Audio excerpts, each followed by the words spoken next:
Satan. If you can doubt every thought, you can be free, just like that. At an instant. Bring every thought into captivity. It's so amazing. I noticed after a while that when these guys overcome their anger, they have amazing ideas about starting a business, but because they've been told that if you don't get a loan from the bank, or if you don't have a 5-year plan, or if you don't do this, and it's just simply not true, it's the first step. With faith, then all things are possible. So, but the most important thing is to return to the Father. That yearning that you have, that emptiness, that void, is not for more stuff. It's not for more friends. It is a return to the Father, because there's no way you can return to God and be angry at your earthly father. So thank you all so much, right? People around the world donated to Bond at rebuildingtheman.com, or they call 800-411-2663, and we're still committed to pointing the right way for men and women to return to the Father. Like my cousin, sent me you, and I thank him for that. It was more of a, he thinks the whole everything's a joke. That just adds a little spice to it. But in the heart of what you're saying, there is real things going on. And people want to overlook that. And I'm telling you, Mr. Peterson, I'm not one of those people. And I thank God that, he showed you to me. And sometimes we just need some Jesse in our lives, I guess. I wish we had more brothers like you. We need more brothers like you. This, because we don't have most guys that can, lead black people into the right direction. And I thank you for that, because a lot of people will be like, man, it's still going on. It's racism. Yeah. And I try to tell them, watch his show. Listen to this brother. He's telling the truth. Take no thought about tomorrow. Yesterday doesn't exist. And you're going to see, man, God is with us, and all is well. I just want to say thank you for everything that you do. You've absolutely changed my life for the positive, and I just want to thank you. I was 29-year-old beta, living at home with my mom, and just was living in fear and in doubt, and I couldn't hold down a job. And then I found you, and I started listening, and I started just being more at peace. And I forgave my mom, and I forgave my father. And it's right after that, everything just changed in my life, and I was able to get a good job, and I moved out, and I live on my own now, and everything has just changed. And I just want to say thank you, and I appreciate you for spreading that message. It really is a positive message. Amazing. That's good, man. I want people to know God loves us in ways that there are no words to express, because you have nothing to compare it to, right? Stay with the silent prayer. You haven't seen anything yet. It gets better.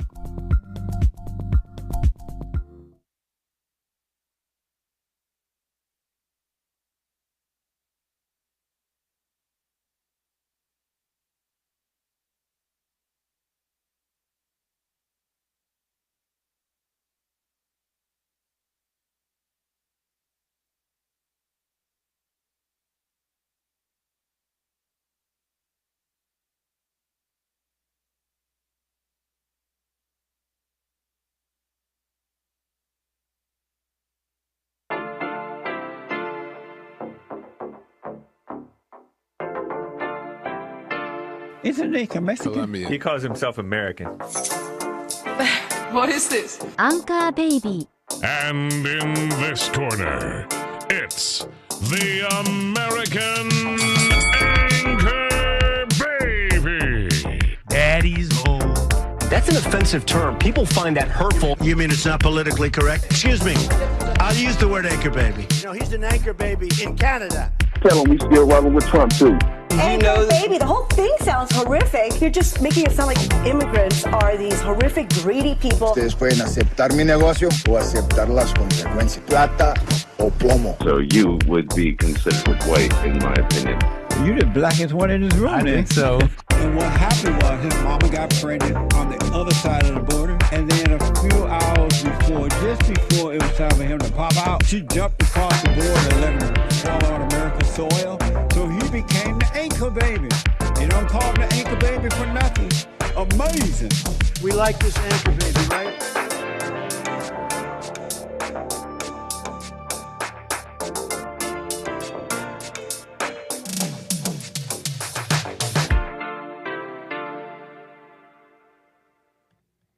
Hello, I'm the American Anchor Baby, and this is my show. Thank you for tuning in on this fine Wednesday, folks. How you doing? Welcome back. It's a pleasure to be back, and I have a bit of a show for you. And I'm excited to present it with you, okay? There's plenty to get into, and I'm seeing all of you in the chat. So how you doing, everybody? Welcome. This little Mexican. I'm the American Anchor Baby. And what can I say?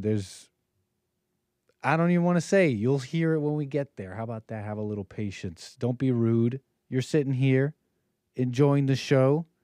Click the like button. Don't be rude. It's a pleasure to have you here on this Wednesday. Beautiful Men's History Month Wednesday. And we got to get into it. I really just want to jump in. Look, welcome to the show. 888-775-3773. I want to even say hello to all of you. But some of you are ticked alongside with me, maybe. I'll be ticked in solidarity, but I'm not really ticked about these usernames. And I don't think it's a bug, okay? It's either a bug, but I'm hearing that this is what YouTube wants to change things to. So if you are unhappy about the usernames, you might need to reach out to YouTube. I don't know why they did it like that. Oh, it's how we prevent impersonation. Cool. Well, anyways, welcome to the show. This ain't Snake Pit, it's Anchor Baby Cult. That's what one person is saying. Another person asks, is this a cult? We love our cult, huh? We love our little family. I'm messing around a little bit. You know, the whole world is a cult. Have you noticed that? Like, it really is. It really is. You got millions of Americans, Christians, right? Just rational people. We're just rational people who love. We have love. And they all, right? They blame, right? You blame someone else. We're the cult. We're a cult trying to tell you that you can, that you're your world, right? That if you pay attention to you, you'll see what's going on in your life, that it's about you, not nobody else, right? It's evil to have anger. That's crazy, right? I'm telling you, millions of people are in a cult. So anyways, welcome to the show. 888-775-3773. Callers are coming in. I want to get to you here in a moment. But what can I say? What else did I have for you here? I'm a little lost. I'm a little lost with all of your names. But, you know, the impersonation thing is maybe cool. I like that. That maybe we can handle that. Welcome, everybody, on rumble.com/American Anchor Baby. Appreciate it. Thanks for the support. We'll get to supporters and all that. And my viewers on punchy.tv/Anchor Baby. Very nice. And, of course, buymeacoffee.com/Anchor Baby. Incredible. Hake is in the Ball Earth cult. So sad. Millions of people in cults. No, I'm not playing with that one. You know, I like messing around, but there's a time to mess around and a time to be clear. Because, yeah, the internet is a powerful thing, maybe. And information is like a virus running through people. And people are a little too excited, right? They're like, what? They lied to us about everything. So let me be careful. It's a globe, man. It's a globe. Anyways, welcome to the show. Welcome, everybody. Hey, what's up, Amy? Thank you for that. Anchors in the chat. Thank you so much for that. What else here? What else? Look, welcome to the show. We got plenty to get into. I want to show a little love to the calls. So how about we do that right away? Ardeen, Colorado. You're on the air. Hi, how you doing today? All is well, Ardeen. Welcome. Good. I'm happy for you. I just want to update you. You know, remember that Doge thing that they were doing, that Trump and Elon Musk were doing for the E? Yeah. I have a casualty for it. I am a casualty for it right now, actually. And just, I've always worked. Doge casualty. Actually, I have macular degeneration in one of my eyes, both my eyes. One of them is gone. Basically, I can't see out of it. The other one, I get shots in it every 2 months. they canceled the shots because of Doge. You said shots into the eye, into the other eye. I get shots into my left eye, Mm-hmm. and they canceled it because of Doge. And because how do you know that? consider that's what they told me. No way, really. They're like, hey, Yeah. the Doge has ended this for you. Yeah. Mm-hmm. Okay. Mm-hmm. Yeah. And so how'd that go down? So you're telling me like, I don't want to pry too personal information and stuff. Like, where are you getting this from? So again, let me just put that out there ahead.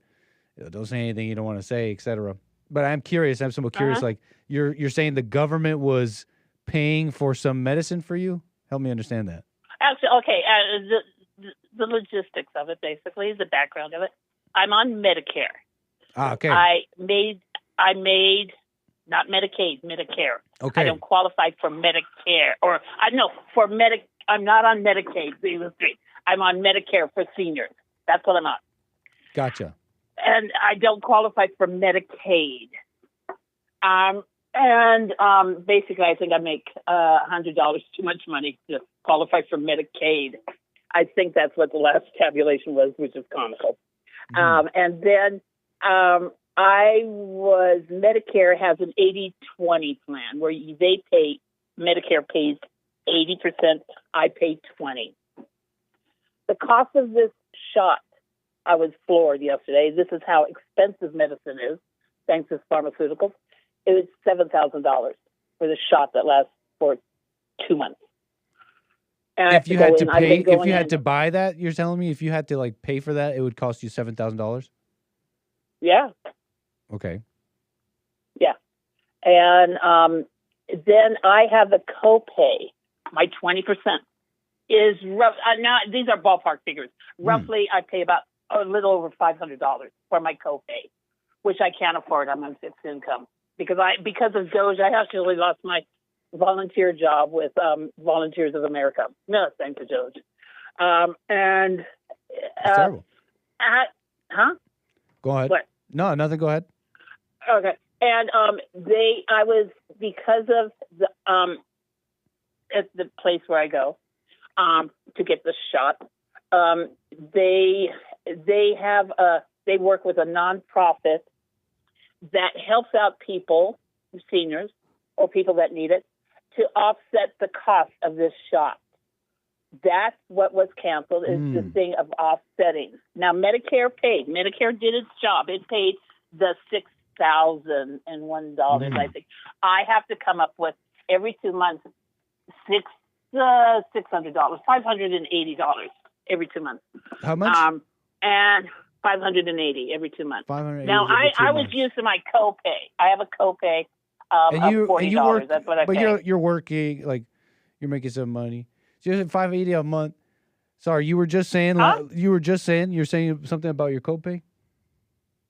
My copay is $40. That's what I paid for to go in to see the doctor. That's what I pay at the desk at the doctor's office. My insurance that I pay for Medicare is $190, I think. It's $185 or something now. So I pay for my insurance through Medicare. And because so Medicare pays this insurance, you said?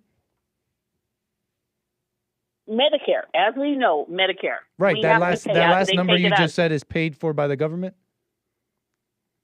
What is paid for? You just said the 180 or whatever? Something?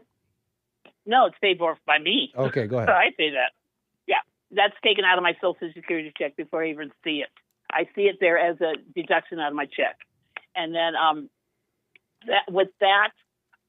basically, my alternative is, I'm following you, Ardeen. I mean, I'm following you. It's a difficult situation. It's unfortunate here, I guess. It's unfortunate here. It looks like you got a couple of things to handle in front of you, huh? Wishing you well. It looks like a lot of people are going to have, where I go.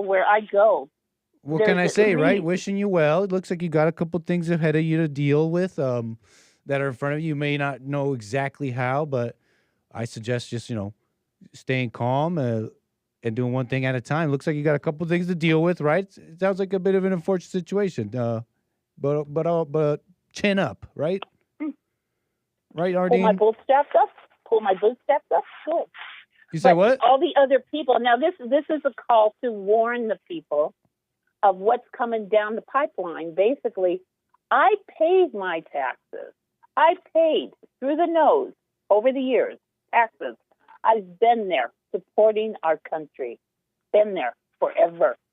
72 years. I give myself a year just to be a baby and infant for a while. 72 years I've been there taking care of things. Now, and they gotcha, RD. Yeah, people got to pay attention about their lives and see what they got to do. Yeah. They slam dunk me. The United States of America slammed dunk me, and they're slam dunking about, I can count at least Help me understand the 200 people slam in that dunk. office that's saying they don't care about us. They do not help me care. understand the slam dunk.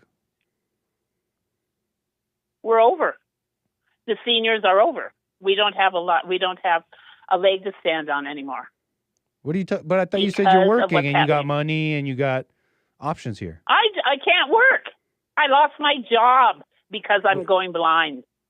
I don't understand. You said you make too much money, but now you say you don't make money? I get Social Security. I make about less than $100 to qualify for Medicaid. Okay. Medicare I get. Well, there you go. So you got what you have, and live with going blind. Yeah. Our fascist state has worked. It's working now. It's doing its job. I don't know if that's and like they don't care that's about not really a right way of boomers. putting it, because that's not why they did that. They don't. They didn't care do that to get about the baby RD'd. boomers. They didn't do that to get RD to make her blind. They did it to who they do it That's to. not why. Yeah. They didn't ask that of RD. What they do it for. They didn't ask you to live whatever life you lived. That was you. So the macular degeneration is on my fault? Isn't that true? No, I'm not saying that. I didn't say macular degeneration is your fault. I don't even know what that is. Well, what do you mean? The deterioration of the retina of your eye. I gather that much, but I don't know why or any of that. So what's your question or comment, Ardeen? What's your point? I mean, you tell me all your problems. I'm telling you, I'm wishing you well. I'm trying my best. Okay. I'm trying my best to wish you well. You want to give me more guff? What's your question or comment? What do you want from me? Nothing from you, sir. What I would like is to warn the people that whatever money they're saving, I hope to hell they enjoy it, because you gotta watch for yourself. I mean, what else do you want to? You could do this you could do this sarcasm thing, but I mean, you got to watch for yourself. What can he say? You got to deal with your estate, whatever may come. I don't know if it's exactly positive or negative. I mean, I heard Doge was trying their best, but it's not like they were able to. They were doing their best to deal with fraud and really waste of money, right? But what they had this big number. They had this. Hold on, Ardeen. They had this big number they wanted to deal with. And they never really got to there because, what's the real cost? What's really costing the government so much? It's things that they don't want to deal with, right? The wars basically, and welfare, 2/3 of it. It's social welfare programs, totally bloated. You're just you know what? Where it's really where they should have went. Are you denying that? I think the fraud is in the defense industry, yeah. I'm not talking about fraud. I'm talking about what's just being spent on. I feel the most money is being spent on defense, yes. Right, but that's just one aspect, that's dwarfed by welfare and social programs. No, it's not. Did you know defense that? Is the highest on the defense is the highest. She didn't know that, Chat. You'll look it up after, maybe. Maybe you won't, but... What? You can look it up maybe after. She doesn't know, Chat. She doesn't know that the vast majority of spending is on social programs. Defense. It is a big chunk, yeah. Defense and war. Very big chunk. But not. It's dwarfed by the social programs. So I'm down to see both. I'm down to see both go down. So. Okay. Defense. Okay. And so when when the government's trying to get that done, I mean, that's what they're trying to do to me. To you, it's like they came after you, and you want to call my show and say they're coming after you, but I just don't see it like that. It's not a fair... They're coming after a group of people, the seniors. They're cutting our benefits. Aye. And I'm warning the seniors, because it's going to come down the chute for a lot of people, and it's going to hurt a lot of seniors. And I'm warning them that it's going to happen. It's going to happen, and it's going to get worse. Well, thanks, Ardeen. Now, as far as the defense, they have not balanced their books. We already dealt with that, Ardeen. The Pentagon has not met or budgeted their books for over 6 years. Where are you? They're not managing their money good, the Pentagon. You don't know about that. Why is... What are you even talking about? They... Ardeen, you don't even know what you're talking about. Worried yes, about I the do. books I worked of in the defense Pentagon. for years. Yes, they have not balanced their budget for a long time, the Pentagon. Oh, come on, Ardeen, please. What? Are you kidding me? You don't know that? Hey, Pentagon, balance those books. That's where the fraud's at. Nice. The fraud well, I'm is against not fraud, with... Ardeen. Put her there. You are? Then go for the Pentagon. That's where the most of the fraud is at. I didn't know my show was this like huge thing about the Pentagon and like I never knew I made fraud? any stance on this. But I appreciate your commentary on the Pentagon and the fraud. I agree with you. Let's get government fraud down. So what Thanks, fraud Ardeen. is in the Medicare?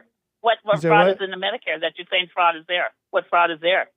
I'm not personally familiar, but I bet you a whole bunch, right? Think about people lying. Think about the immigrants. Think about all these people running into hospitals, using it as their primary care, etc. I'm sure it's a huge mess. Think about the $7,000 shot you got. Think about the $7,000 price tag on the shot that I don't know the details of, but I find it suspect. I find from what I have looked at, it seems there's a huge inflation of medical stuff in America, and it has a lot to do. Guess what? And guess what? It has a lot.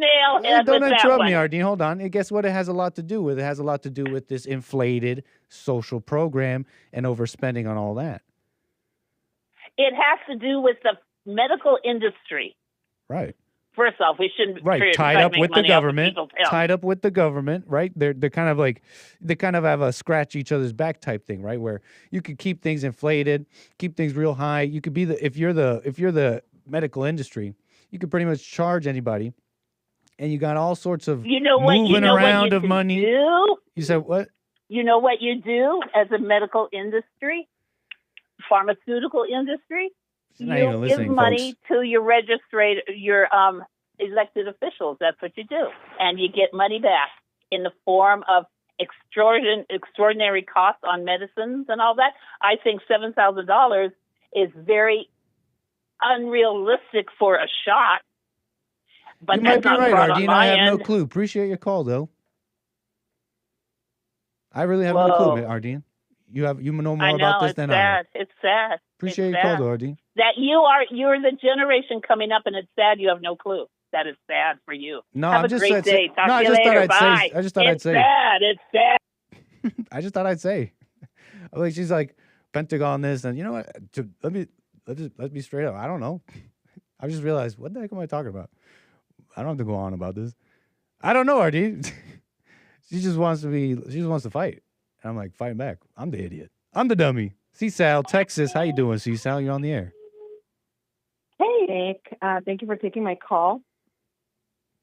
No problem. So, can you hear me? Yes, loud and clear. So, I've worked in nursing homes, and I've worked with insurance providers and with seniors. And I'm going to say this with all due respect. I'm not attacking our dean whatsoever. It's very unfortunate, that she's, her eyes are sick or whatever. But my personal experience with seniors, they don't save for retirement. They don't take care of themselves. They don't watch what they eat. They don't exercise or nothing. And then they're shocked that they're old and they don't have retirement and they're sick. And they expect the government to pay for everything. I'm saying the seniors that I worked with for years, they wanted everything free. They wanted the government or somebody to pay for everything that they needed.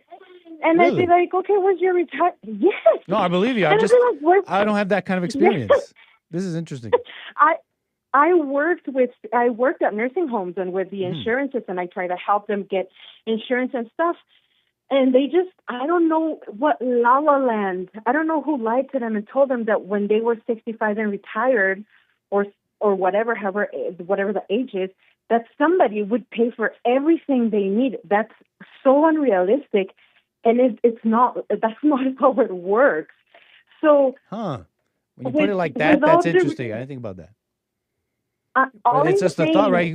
The 65, everything will be paid. That is something kind of out there.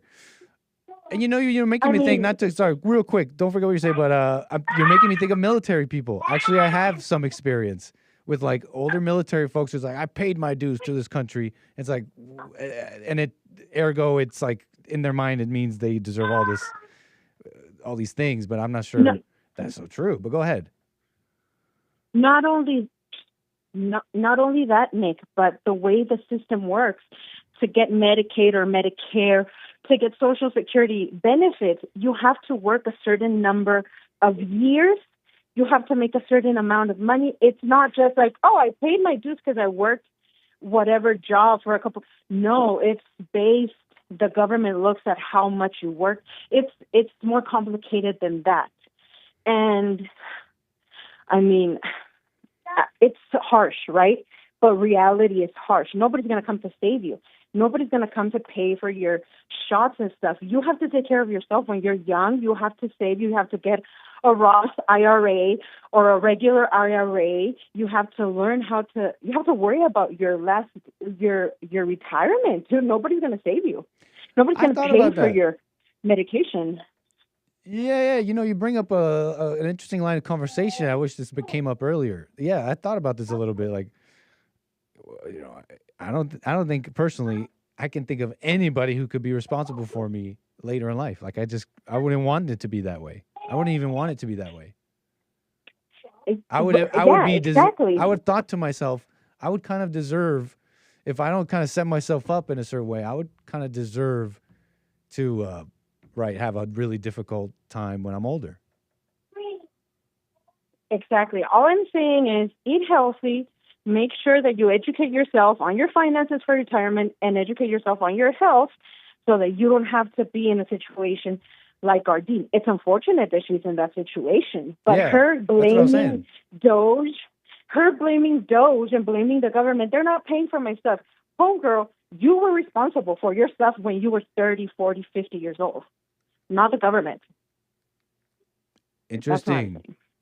Yeah, but I have to go. Thank you for your call. I kind of sort of was maybe thinking that, but I don't know. I was like, I kind of left it out there. Alpha C-Sal, thanks for that. Appreciate it. I was sincere though. I was just like, I was sincere when I was telling him, like, look, it's an unfortunate situation. Wishing you well. I knew that there was nothing more to say to that, and then it's like there's really nothing more to say to that. There's nothing more you have to say to that. But hey, interesting stuff. You should set yourself up for your older age, and there's nobody else responsible for that. Since it's seniors, everybody wants to treat them with velvet gloves, but no, they were young at one point. Yeah. Okay. Thank you. Thanks. C-Sal, thank you. Call me again. Okay. Bye. Yeah. Interesting perspective, But whatever. Something's messed up about.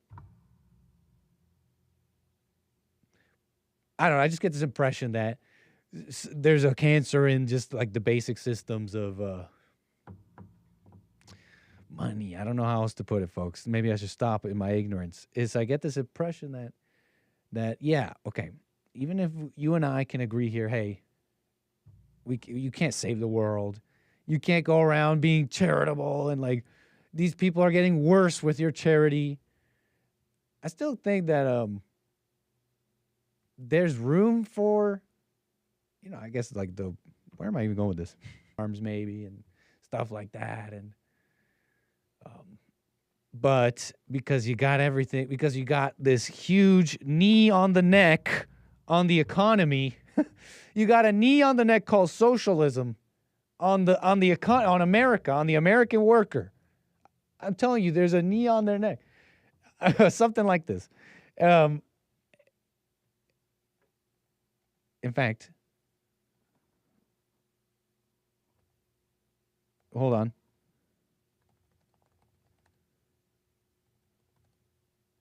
Hold on. Hold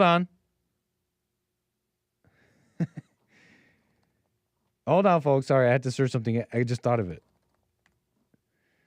Look, there's a knee. This is an elbow. I'm showing you an elbow right now. That's not a knee, but you'll understand. It's similar. A similar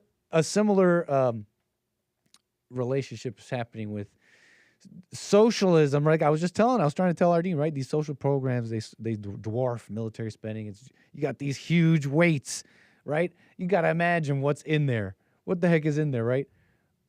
Subsidizing of single mothers, subsidizing of all these races, subsidizing of the immigrants, subsidizing of, right, sick people that are not that sick.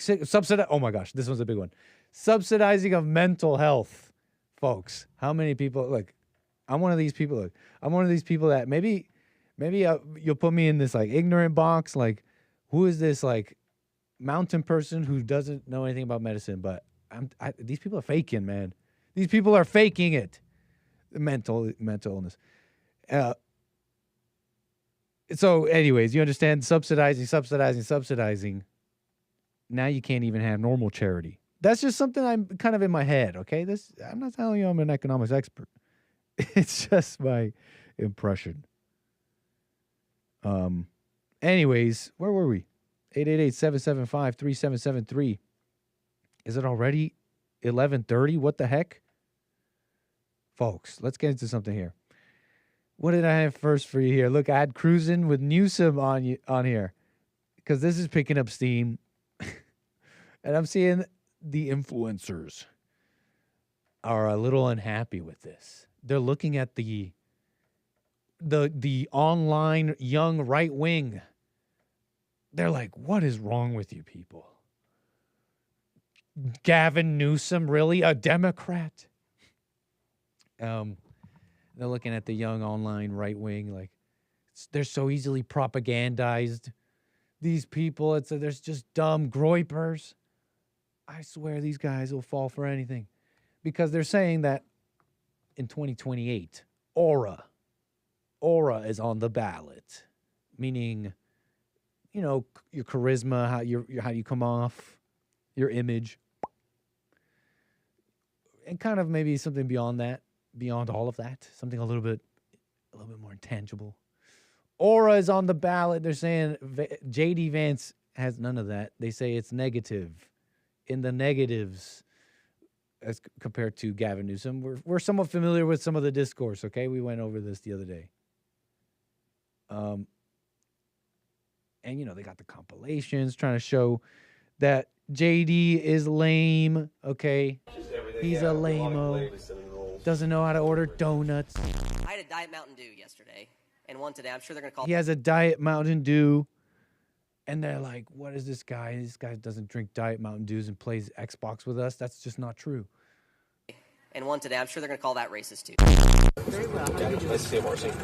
Can't even handshake. Okay, awkward. Here's what you do. Here's the thing. Never relent. This is how you never have that happen. Well, actually, I don't know. We're trying to break this one down. Okay, see, I can help here. Well, you shouldn't have made any contact until here. You shouldn't have really made any contact, but you hold the hand out and you let them make contact. Okay, they might fumble it, or they will notice that's not a fist. That's not the fist bump. They'll be a little awkward, but you got to sit there with the hand open with your initial opening. You just stick with it. You hold steady. You hold steady and strong, boys. Okay? You hold with your initial. Don't go too in, right? Let them come in. And they will switch. They will conform to you. Okay? And you won't have that happen anymore. Okay? If you're having issues with this, really just get out of your head. But look, the problem is you like conforming. You like making it easy. Okay? You put up the hand, someone puts up the fist, you're like, oh yeah, sorry, what do you do, man? What do you do? No. You put up your hand. You put up your hand for the handshake. That's what you did. You keep it there. They will conform to you.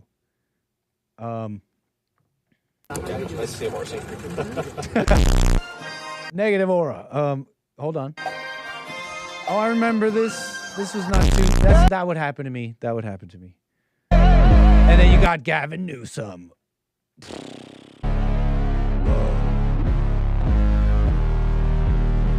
Whoa, man.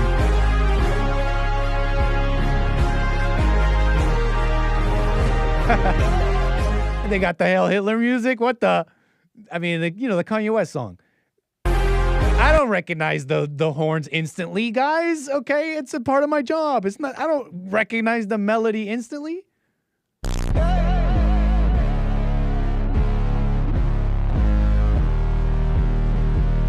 Who the heck is calling me? No. What the? Gavin Newsom. Alpha Aryan chat. So you've seen this, right? So you've seen some of this. You guys are divided even in my chat. You're like, that's a snake, blah, blah, blah. First thing that was on my mind, conservative influencers, we're seeing double here, hold on. They're like, what's up with the Groypers and these people? I get this, look, haven't you kind of noticed by now that these Engas like to have a little fun? It's called a little trolling. It's called a little trolling, okay? And they're trolling. They're like a jester sometimes brings up just funny contrasts, glaring contrasts. Some more, some more like philosophical maybe. Others a little more colorful and physical. I like Usha. She's cute. But she might, look, we'll get into this in a second. She might have not liked Trump. And whatever about that, right? Woman, etc. They're saying they criticize JD for having the Indian wife, saying that he wouldn't kind of get white identity, maybe, or at that's like at the most radical, if I may, and then or just understand protecting, keeping America majority white. It's a problem, really. Illegal immigration, legal immigration. It's a problem. The problem is not the illegality of the immigration. It really is the immigration itself. Would he understand such a thing? People have those questions. They bring up these posts he had years ago, but not that long ago. It's pretty disgusting to equate American with white, given my writing and speaking on this topic, not to mention my biracial family and non-white son. That makes it hard, maybe. But maybe he's been able to divide such identities. Maybe he's able to see past it. I don't know. I don't care. I don't have to really vote for him right now, and I don't necessarily trust him. But that's Photoshop. Come on, guys. Leave Usha alone. Although, here's the thing, what I found funny. Call it him maybe caring for his wife. Maybe she was saying something in the home. Maybe a little bit of both. She's J.D. Vance, not even that long ago. Trump makes people I care about afraid. Immigrants, Muslims, etc. Because of this, I find him reprehensible. God wants better of us. He makes people I care about afraid, like my little brown Usha. My little Usha. I don't know, folks. But is Gavin really this tough guy? Gavin's just so tough. They're saying they're going nuts over some of the online lore lately, with the Newsom accounts posting a picture of what's this guy? Stephen Miller, one of Hake's favorite Jews. He's got to be a top Jew, right? I mean, look, he's doing well. Look, I just know him like that. Stephen Miller. I've been watching the Hake Report. My bad. Sue me. Don't sue me. He is being depicted as a gargoyle. Some liberal Jews on X are like, okay, so now depicting a Jew as a goblin is acceptable on the left? The same left that will cancel you over a microaggression if it's directed at any other group? Well, I don't know if this was a liberal, but that was a funny little moment. And I don't know. Again, the online right, so to speak, is like, okay, we cruising with Newsom. They're like, okay, my bad. I didn't see the nature of your game, sir. I mean, that's just like, they're just kind of engagement farming. They kind of know what would hit. I don't know. I don't want to say that whoever posted this on the Governor Newsom press office was trying to be right, trying to be what's the word, viral, by kind of peddling in some of the right, some maybe some tropes, right? Let's take the Jewish guy who's dealing with immigration in the Trump administration, depict him as a gargoyle. We're seeing how the online right wing is tacitly supporting Newsom. It's not as far-fetched, folks. That's how politics is running. Welcome to the continuing evolution of public discourse, politics, news. This is a progressive. Check this out. Jack Cocciarella, progressive political YouTuber. This is a progressive posting this. Chad Newsom over Chud Vance. Yeah, that's how the Nazis, that's how the Nazis online talk. Looks like everybody's talking like that now. The progressives, the left, everybody's saying Chad, Chud, Soy Jack. Everybody. I wonder who the cool kids are, but anyways. Chad Newsom. So funny stuff. We're having a good old laugh here. You know what is actually even funnier about this? The progressive liberal YouTuber posts this, trying to sow support for Gavin Newsom, but he's sounding like a right-wing guy. And what are the left-wing people in his comments saying? So we should judge people by their looks. Got it. So Jack Cocciarella here running cover, right? Trying to cover his bases here. And if they're ugly on the inside and out, then yeah. It's about the inside and outside, okay? I'm not just calling him a Chad because the right wing is calling him a Chad merely on genetics and looks, because that's what that is, dude. I guess you got to save face with your friends here. I'm not doing that. So anyways, Cruiser with Newsom. I see calls. I'll get to you here. 888-775-3773. I'll get to my calls. But what can I say? I mean, I like the contrast that here, put it like this. I like the Groypers. I like Nick Fuentes. I like them. Like, I also really like how Hake put it, by the way, if I may also say this. This is important. Being team Nick Fuentes, that's an awesome little segment, a bit of information, advice, whatever you get from the Hake Report. It's good, listening to people, but being team somebody, I don't want to be that about anybody. And it's like, you guys have been listening to Jesse and stuff. It's like, aren't we overcoming that with Jesse? And now you're going to go off and do that with somebody else? And we love him. Like, it's not, whatever. Let me just stop with that. If you understood me, you understood me.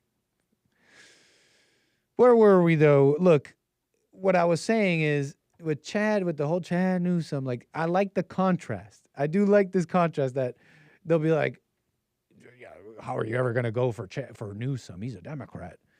But like I brought up these things that the Republicans, so-called base Republicans, GOP with Trump, they have their issues in a sense. They're blind spots and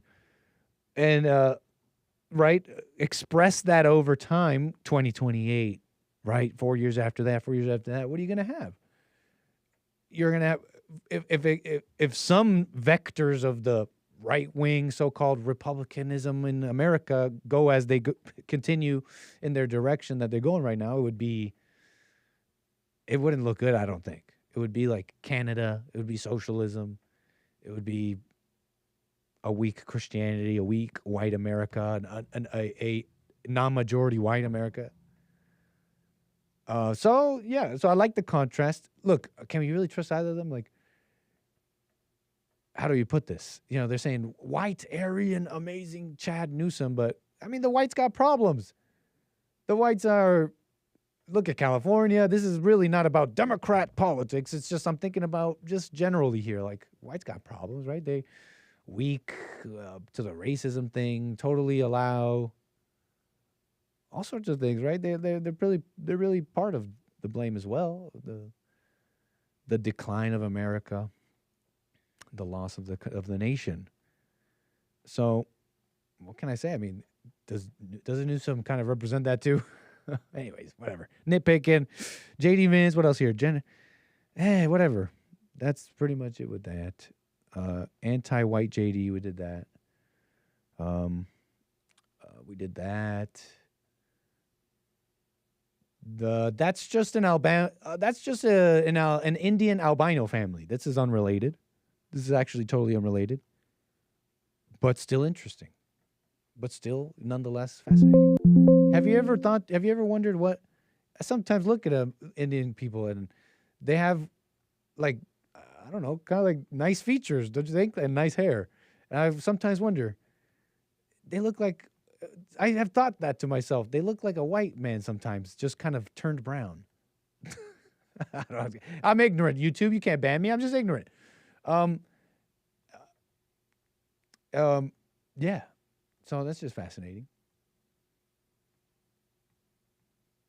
Sometimes. So anyways,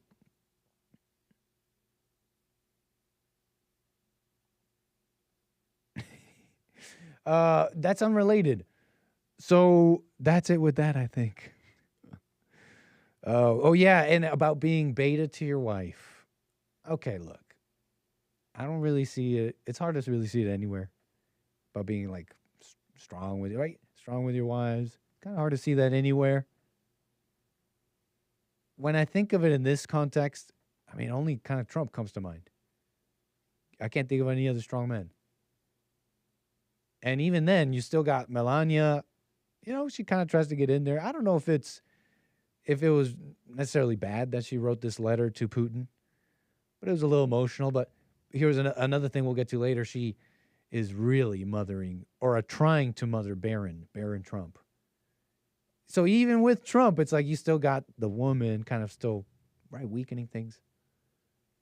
So anyways, all that to say that I just don't see strong men around. But okay, if you're gonna tell me Newsom is tough, like maybe I think you could.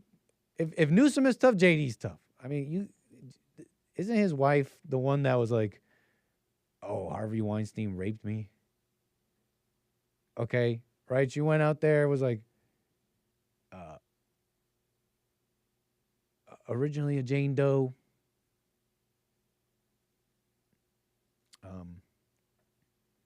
Where was this?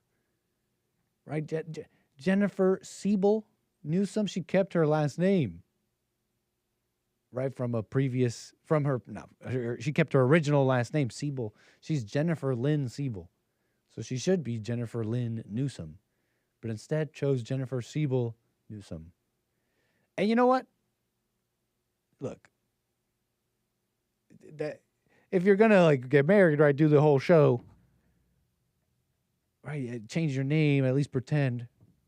Instead, she did the feminist thing. She could have just maybe kept the last name or something, but she did kind of like the feminist thing. It's kind of a show here to say, well, I'm keeping both my name and your name. Show of strength or something. I don't know what she was thinking, right? But even if it wasn't deep for her, she is at least paying lip service to this feminist thing. In her marriage. What is that? You know Harvey Weinstein. You remember back then, these women came out. They started accusing the man of all this nasty stuff, okay? And then, I forget the details, but it was all these people who came out way after, years later. They all came out.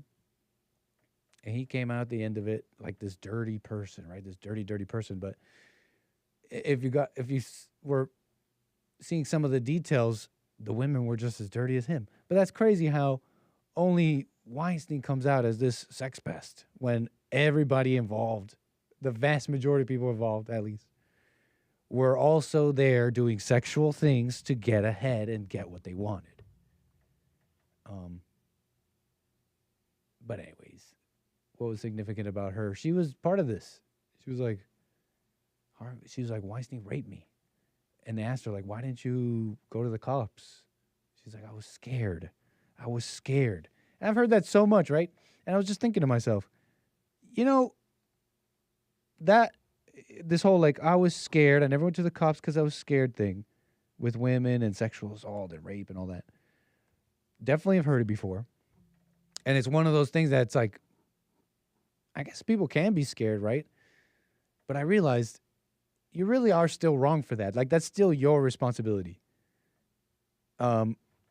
Because that's just an insane response. I mean, just if you were to read through her account, where she goes through it, right?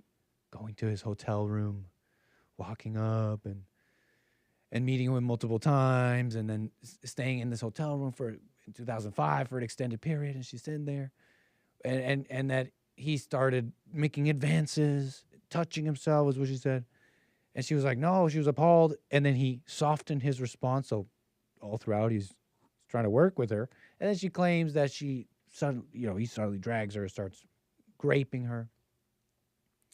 They ask her, why did she go to the cops? And she's like, she was scared.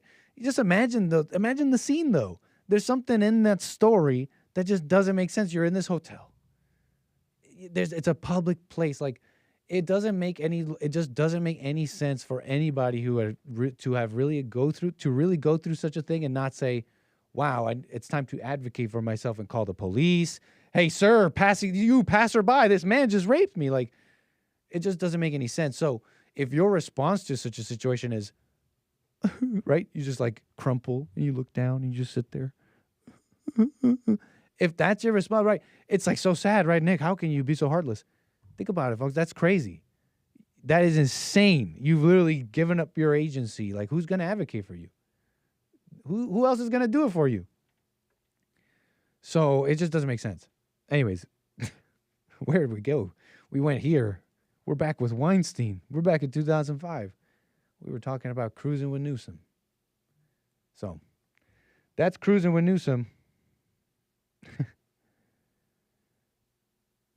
That's all that. Whoa, that's enough of that, okay? Thank you, Newsom. Chad. That's enough out of that, okay? What y'all saying in the chat?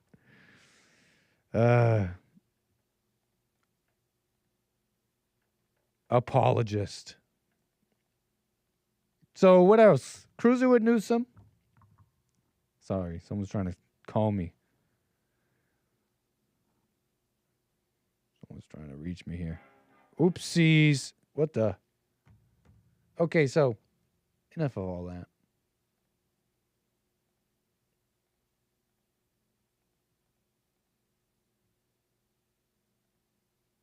Okay.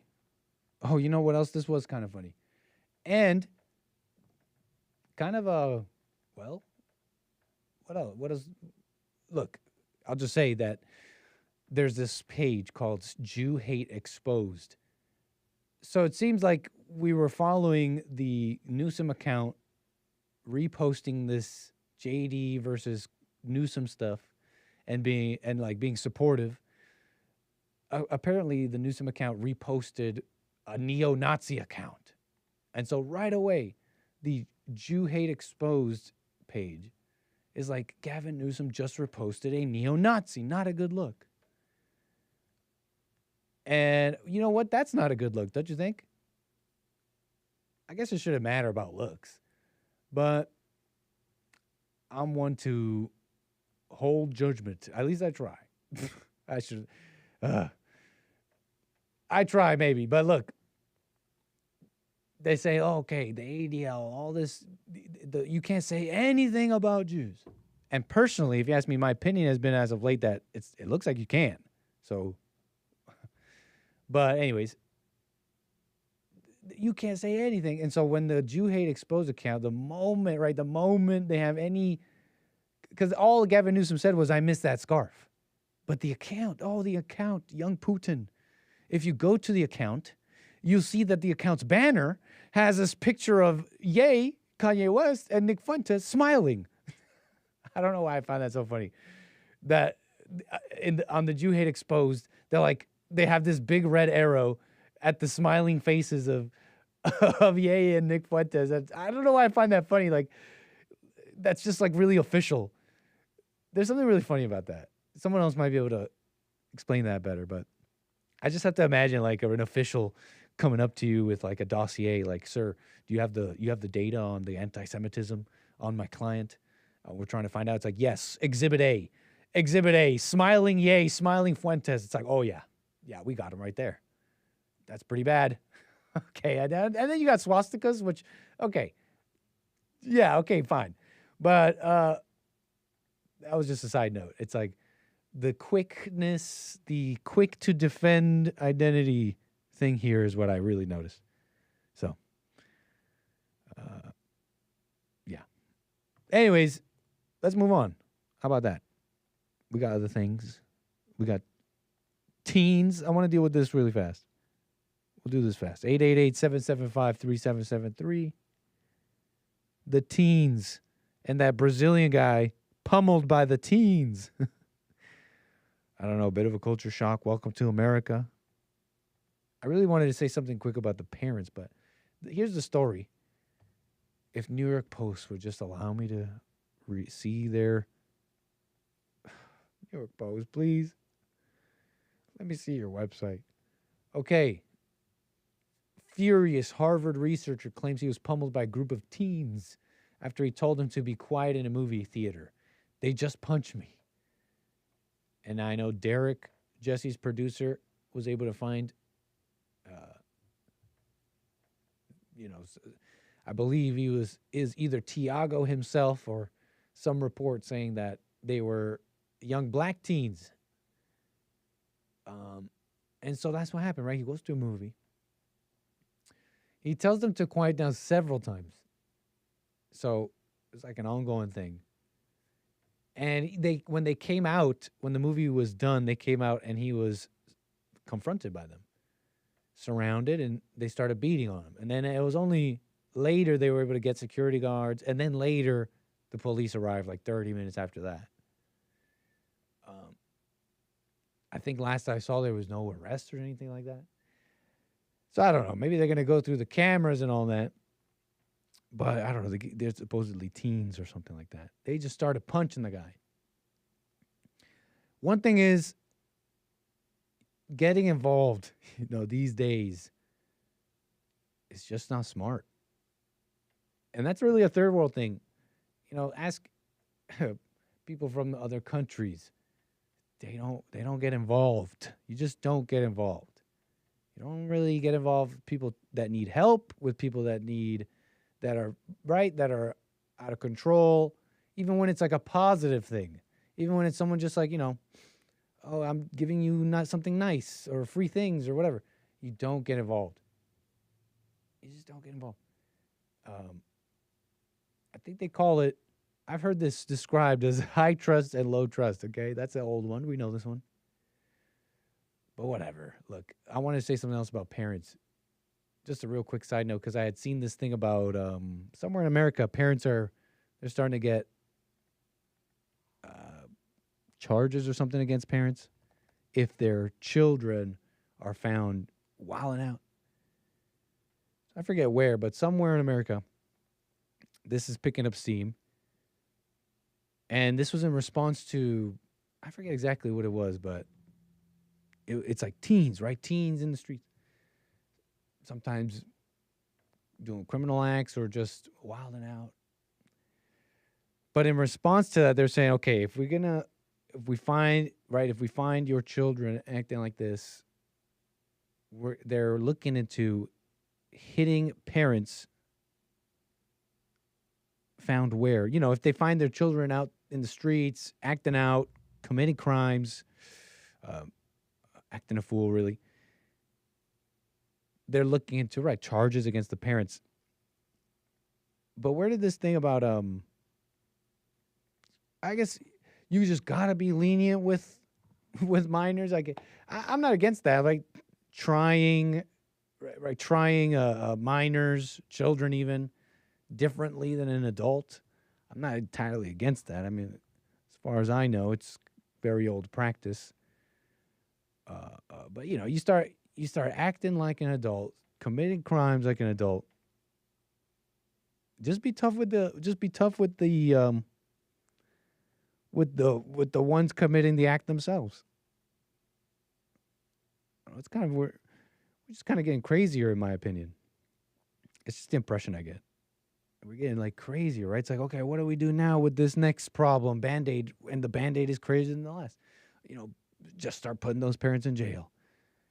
And there's like no consequences for the people committing crimes. Anyways, little side note. Teens attack. Tiago here. I don't know how long he's been in America, but get a little taste, a little culture shock there maybe. Which is terrible, no? I mean, you can't really have a successful country. Think about that. You can't have you want to have a great country, a successful country, a country that's, you want to maintain your quality of life maybe. Well, guess how you got it a little bit. It's kind of being very rich, very big country, kind of making things happen, involved everywhere, right? Or ahead in some ways. So let's say you want to keep that. You want to keep a number of things. Safety, a number of things here. You can't have it if an impression of a city is, I might get hurt here. I'm not going to walk around at night or alone. You literally cannot have a competitive country because there's all these things that are wrong for that to happen, right? So you're not going to be competitive. So whatever. Talk about America a little bit. Talking about America a little bit. Here's something totally different. Fry bread. Anybody familiar with fry bread? Yeah, fry. F-R-Y. Like bread that's fried. And I mean fry bread, all one word. Not fried bread. Fried bread is something else. Now, fried bread. Anybody ever had fried bread? Literal toast. Literal like, oh wait, not this. Yeah. Fried bread. Not fried bread, but fried bread. Just like, regular, white slice of white bread, fried. I imagine it'd be pretty crunchy. I've never had that. But no, I don't mean this. I mean fried bread. What they call indigenous food. Okay, this has got some history to it. I didn't expect to go this deep into fry bread. I just come across the tiniest thing, and I was like, going to move on. And then I kept pulling on the thread, and I was like, wow, I learned. It feels like I learned a nice little tidbit, a nice little bit about America, history, the Navajos, food history, and health maybe a little bit. Look, fry bread. It's kind of fascinating. Maybe just to me.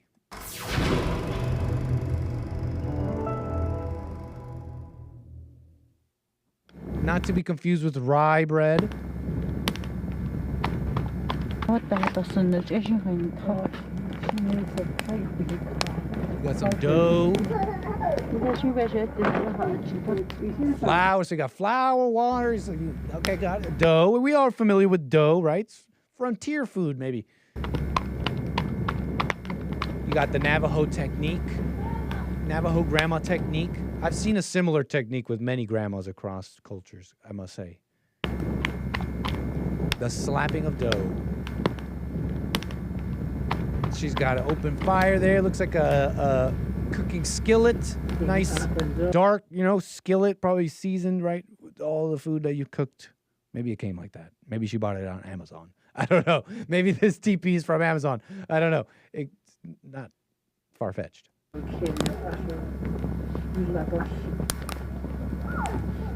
You mean a donut? No, Kevin Howe. This is fry bread. This is not a donut. This is not fried dough, although it may fall under an umbrella category, but it is a food, and the food was given a name, and is fry bread. It is fry bread.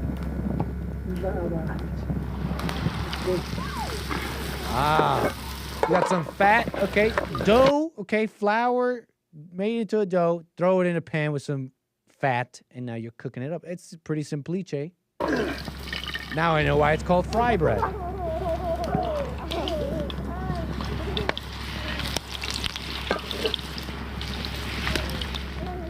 The Occam's Razor in the chat says the tortilla is ancient. You know, sir, I was looking at this and I thought to myself, oh yeah, I thought about tortillas as well, but I'm a little bit ahead of you because I was watching this and I thought to myself, wait a second, flour? Hold up. You mean like from wheat? Flour from wheat? Where'd the Navajo get that? Wait, hold up a second. Where did the Navajo get flour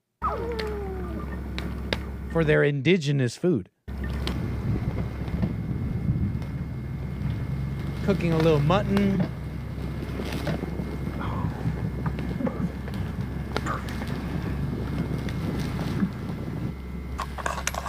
Doing a little tradish, okay?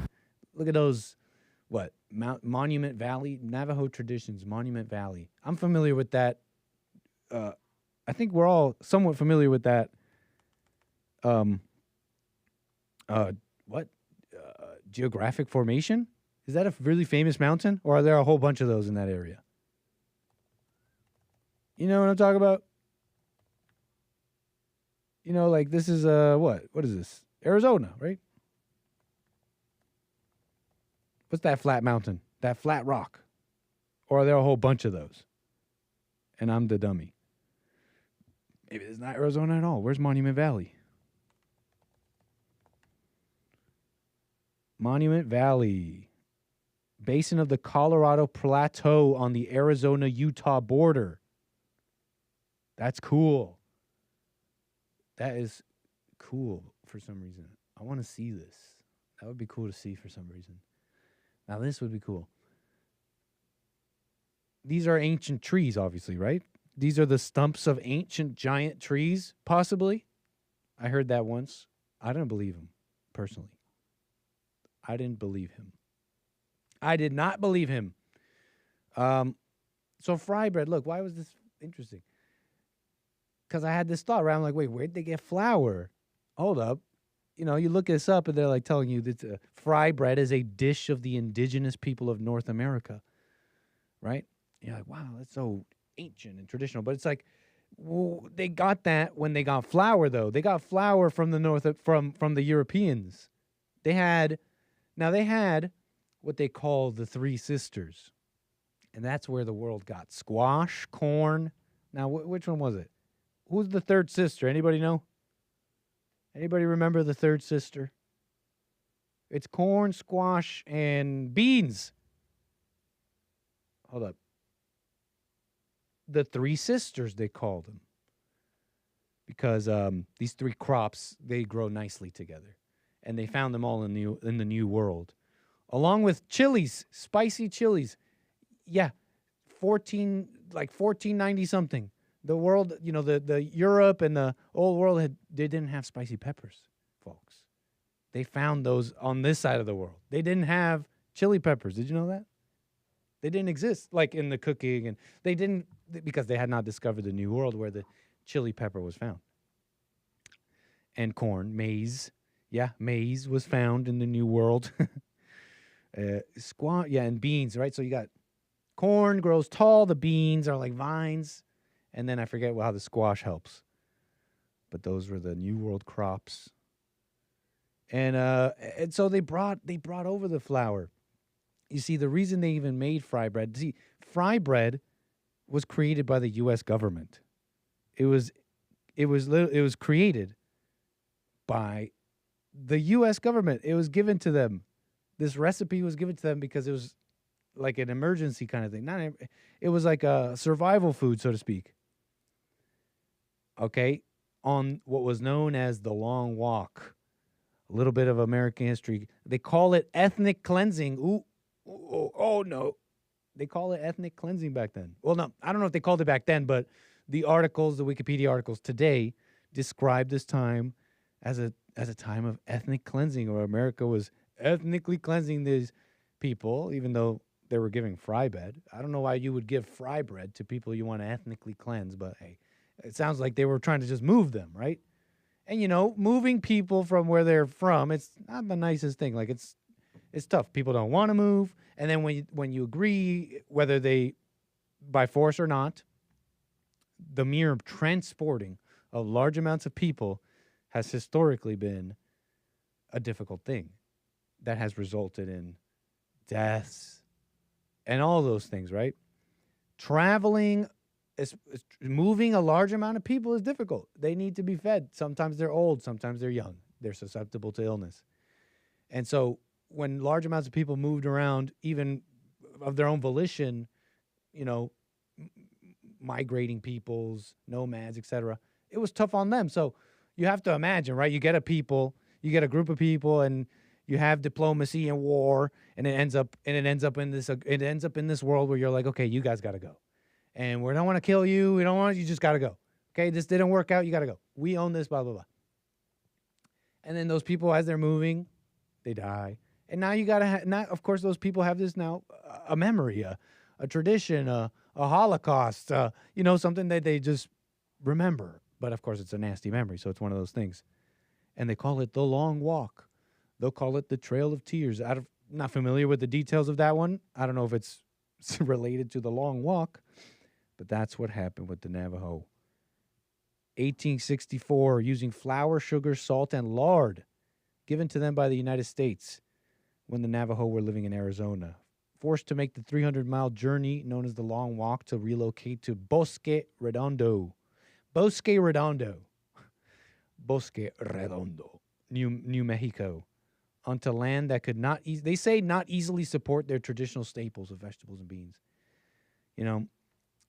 But that's just, when the Wikipedia say that, you got to be careful with that.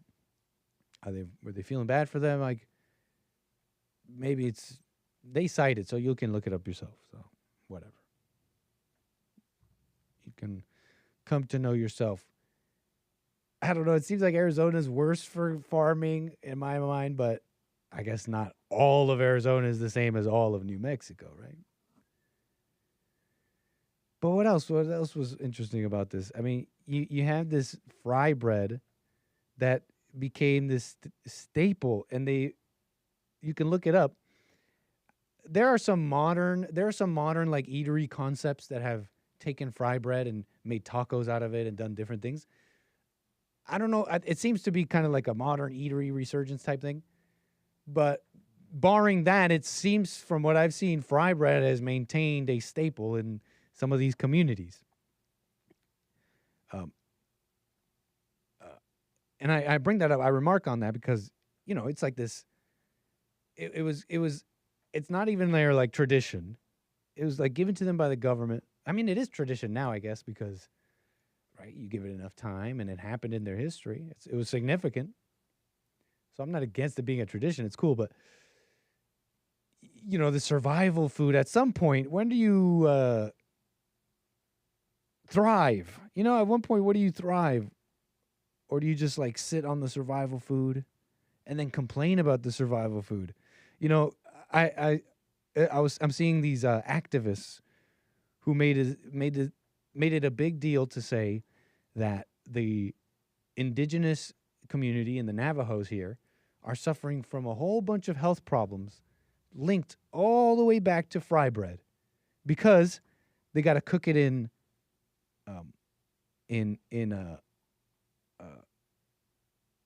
what's this? They have to cook it in like seed oils. Okay? So the U.S. government has basically given these people terrible health because they've been eating fry bread for all these years. And fry bread is cooked originally in lard, but now it's pretty much cooked in like seed oils, right? And they freaking, right? They made them eat seed oils. What the terrible U.S. government.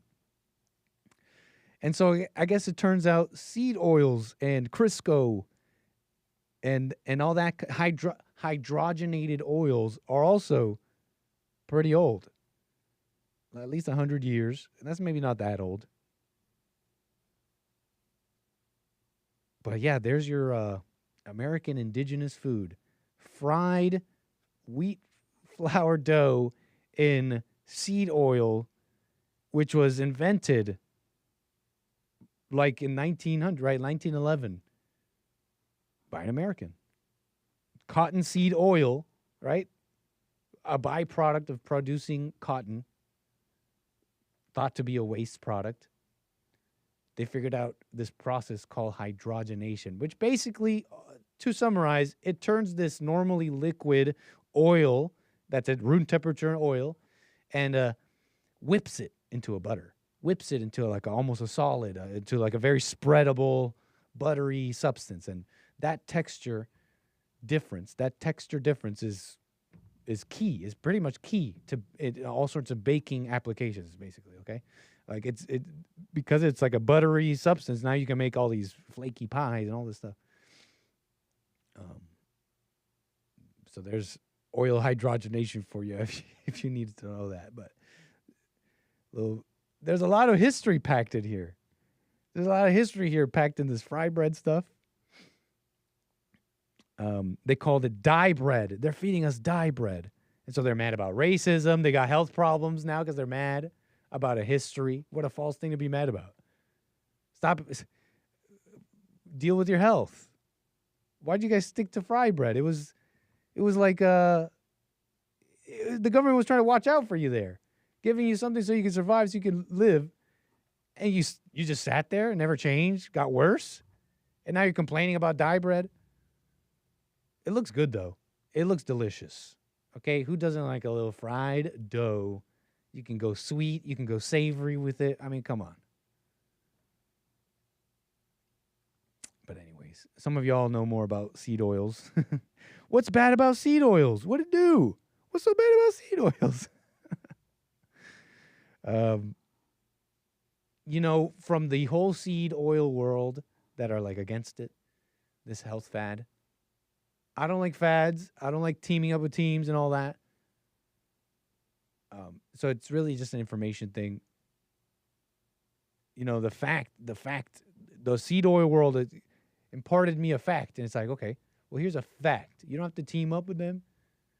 But, this whole consuming seed oils as a significant portion of your diet has been a modern thing. That's interesting. But I don't know what to tell you. Beyond that. You're saying it can't be digested. Seed oil is used in place of fat, lard, and or butter? Not necessarily, Hake report.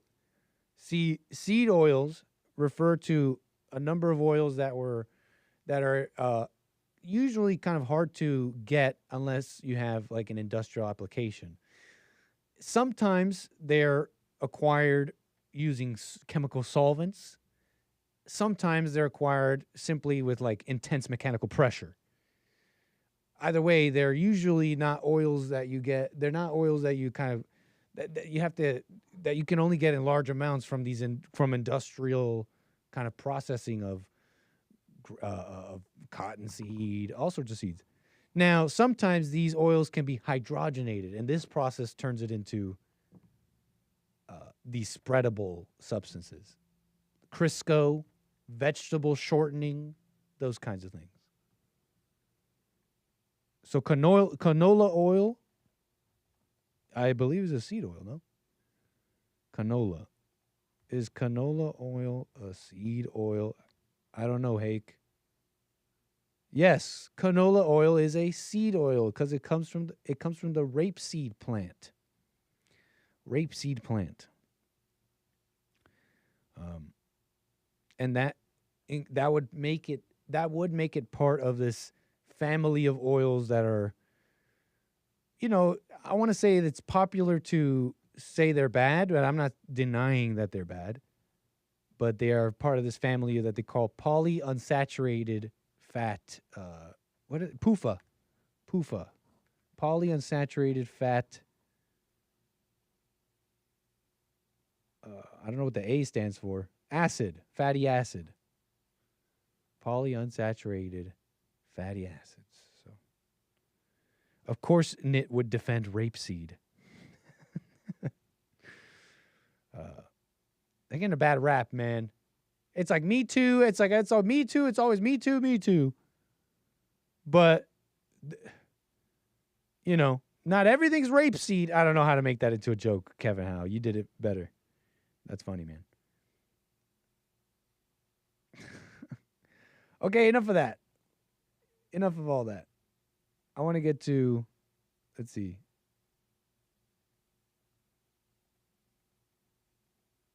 Oh, sorry.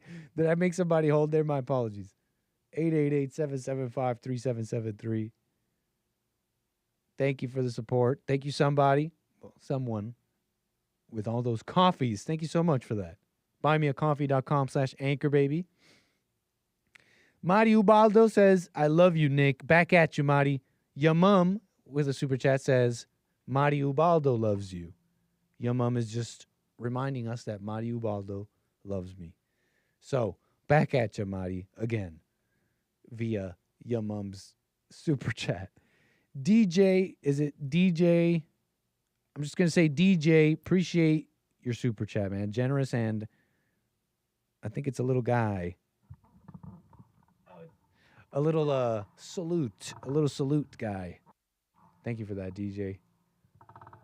Thanks for the support, everybody. Rumble.com/AmericanAnchorBaby.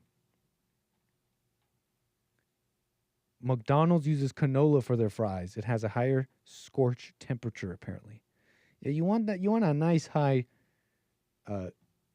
temperature on your oil when you want to get a good fry.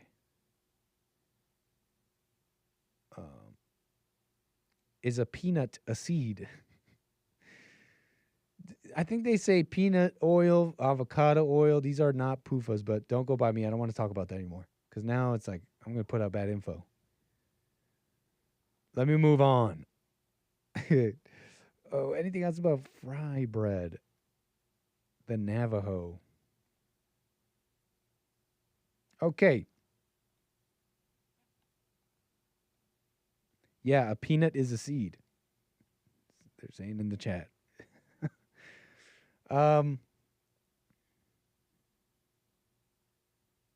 Let's see here. I guess I'll just freestyle this. Okay? I guess I'll just freestyle this.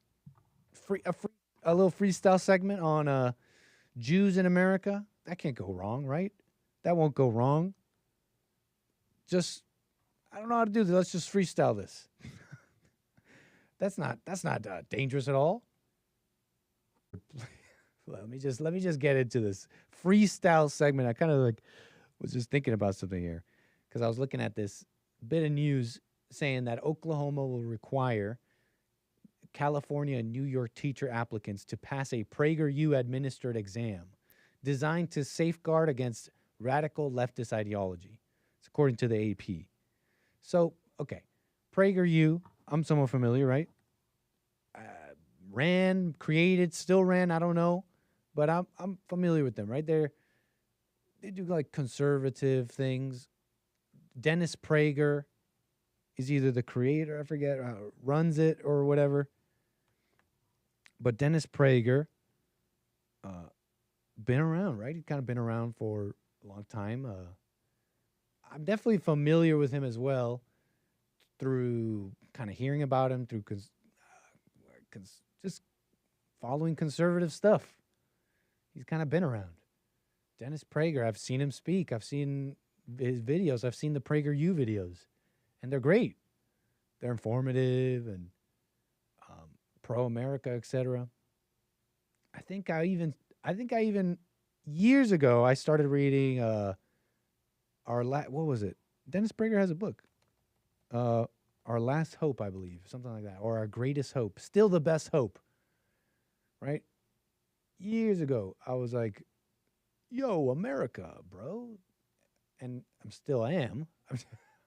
It's just years ago, I picked it up. I remember picking up this book, Still the Best Hope. Pretty good information in there. Anyways, Dennis Prager. So PragerU, they got this thing. And they're saying that, well, Oklahoma, right? If you want to be a teacher in Oklahoma, you're coming from California or New York. Yeah, we're going to need to check that. We're going to need to check you. And I like that. I really do. something I really like about that because, I mean, has there ever been such a check? I mean, that's a huge problem in the schools. Kind of entrenched, right, for years. I pretty much grew up the same way. And in Canada, sure. But it's kind of the same thing, right? Anti-Canadian, anti-American, kind of a talking here and teaching. Now, there's a lot of people unhappy about this, though. The kind of some in the right wing online, because that's where I'm seeing them. I'm not saying that's only where they are. But they're seeing that PragerU is responsible here. Now, Dennis Prager is Jewish. And so they're saying, okay, what's this test going to be, huh? It's probably just going to have one question on it, huh? Do you love Israel? Yes or no? And there's something funny about that, right? The people in the chat here making these jokes. Okay. Now here's what I was saying. Here's what I was thinking about this. I guess I was just thinking a number of things. Nothing deep, but it's not even like I have a point about this. But there's just a couple of like freestyle points I was thinking about this. You know, first I was thinking, well, let's say you got PragerU handling that. What was I thinking? You know, I was just thinking first. That would still be like concerning foreigners. This is concerning teachers, but you know, stretch this to like foreigners, maybe foreign students, foreigners, etc. That would pretty much align, don't you think? It would be a pretty good filter. PragerU would be a pretty good filter. I just don't think it's wrong that the people, these right-wing guys are like, well, how come? Now, PragerU here, let me just be clear. I mean, I gather it's an American thing? Dennis Prager's been in America, right? He's American, no? As far as that definition goes today. So I'll say that. But many are just like perturbed by anybody saying, why is PragerU? Are they just going to put Israel questions? Like what they're bringing up is like, well, who gets to set the rules here, right? Like, is it America, Americans, or is it going to be Jews, right? Is it going to be like that, like people who consider themselves, right, that as opposed to American? Now, is that fair to say that's what's happening here? I mean, it's a bit of a stretch, no? Maybe a bit of a jump. I just want to say that I don't think they're wrong for bringing that up. And there's a lot of very, just people scratching their heads and like, what, why? Now, I personally just think that's fine because I like them. Here's what else can I say about this? Just kind of being honest, kind of off the cuff here. I like these griper type people and all that. I think they might be wrong about some things, and they might be team Fuentes and team people, and as opposed to being individuals. And I think they end up saying stupid things, sure. But they're also trying to bring up certain things, right? You got the ADL here. They're calling America first. America first is extremism, right? It's part of it's added to their glossary of extremism and hate at home. And okay, fine. Like they're just delineating enemies, right? They're like they see past it and they're saying, okay, well, there's a lot of anti-Jewish people saying this, so for us, that's enough. But here's the thing: a lot of those people, they're joking, and a lot of those people, I think personally, they're not what you're saying they are, at the very least. So that's just really off the cuff. Not much to say. Just that I like them. I think some of them are right, not what these people are saying they are, and yet on the other hand, so you know that I'm clear. I really don't have a point, I guess. It's just on the other hand, when you have, let's say, PragerU administering exams on who gets to be a teacher, who might get to be coming in here, etc. That still might be a net positive. I'll say that. And put it like this. it's a matter of being tested to run things and being, tested to govern. Okay.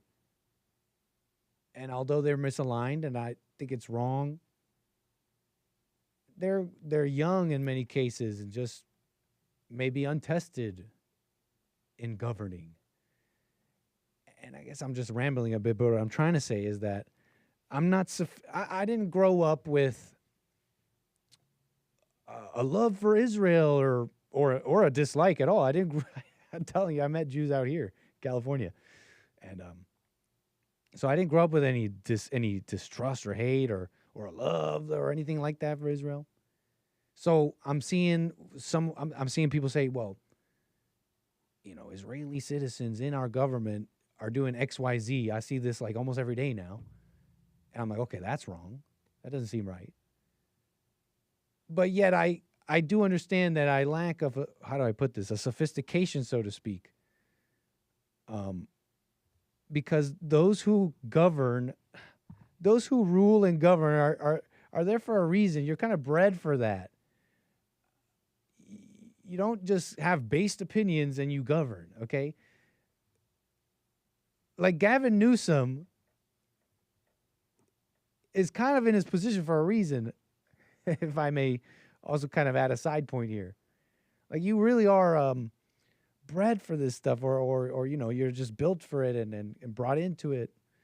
It requires running things, requires this kind of sophistication. So what I'm saying here too is that I can recognize a lack of sophistication in myself and others here who are just quick to say, right, Jew bad, and just kind of being kind of unsophisticated here maybe a little bit.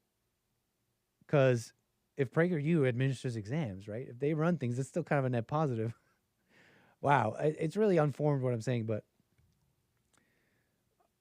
let me just take my time with it. I mean, it's my show, right? Let me just slow down here. I'm essentially saying I think I said it. I mean, it's like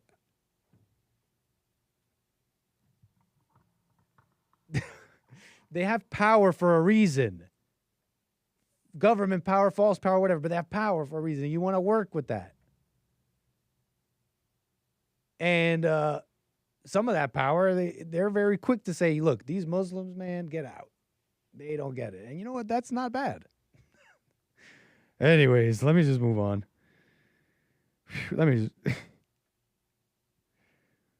Anyways, let me just move on. Blah, blah, blah, blah, blah. Those with maybe many words should say the least, maybe. Huh? Enough of that. This really does segue a bit into this thing where I kind of really want to talk about. There's kind of this mess going on right now, this kind of public mess with Destiny and his son. And his son has gone right wing, so to speak. He's online talking about, I love Hitler, and going viral. And you might remember Destiny, Stephen Bonnell, on the JLP show. Legendary meme. Destiny's a woman's name. To this day, people still say in his chat or his Discord callers, I saw that not just the other day. They'll say Destiny is a woman's name because of what Jesse Lee Peterson said, right? All those years ago when he's had Destiny on multiple times. And I like Destiny. I do. I think he's cool. I mean, he shows up. We invited him to debates. We invited him to the men's conference and stuff like that. And he's like, yeah, I'm game. I'm there in the Lion's Den, whatever. So he's fine. You may have known him over the years. You saw him get married to that lady, that young lady, right? Not Melania. Some lady, okay? And they got married. They came on the JLP show and they were married. I'm looking at this young guy. Nathan is his name. He's Destiny's son. He made a baby out of wedlock. This is all public. With some woman, some ex-girlfriend, years ago.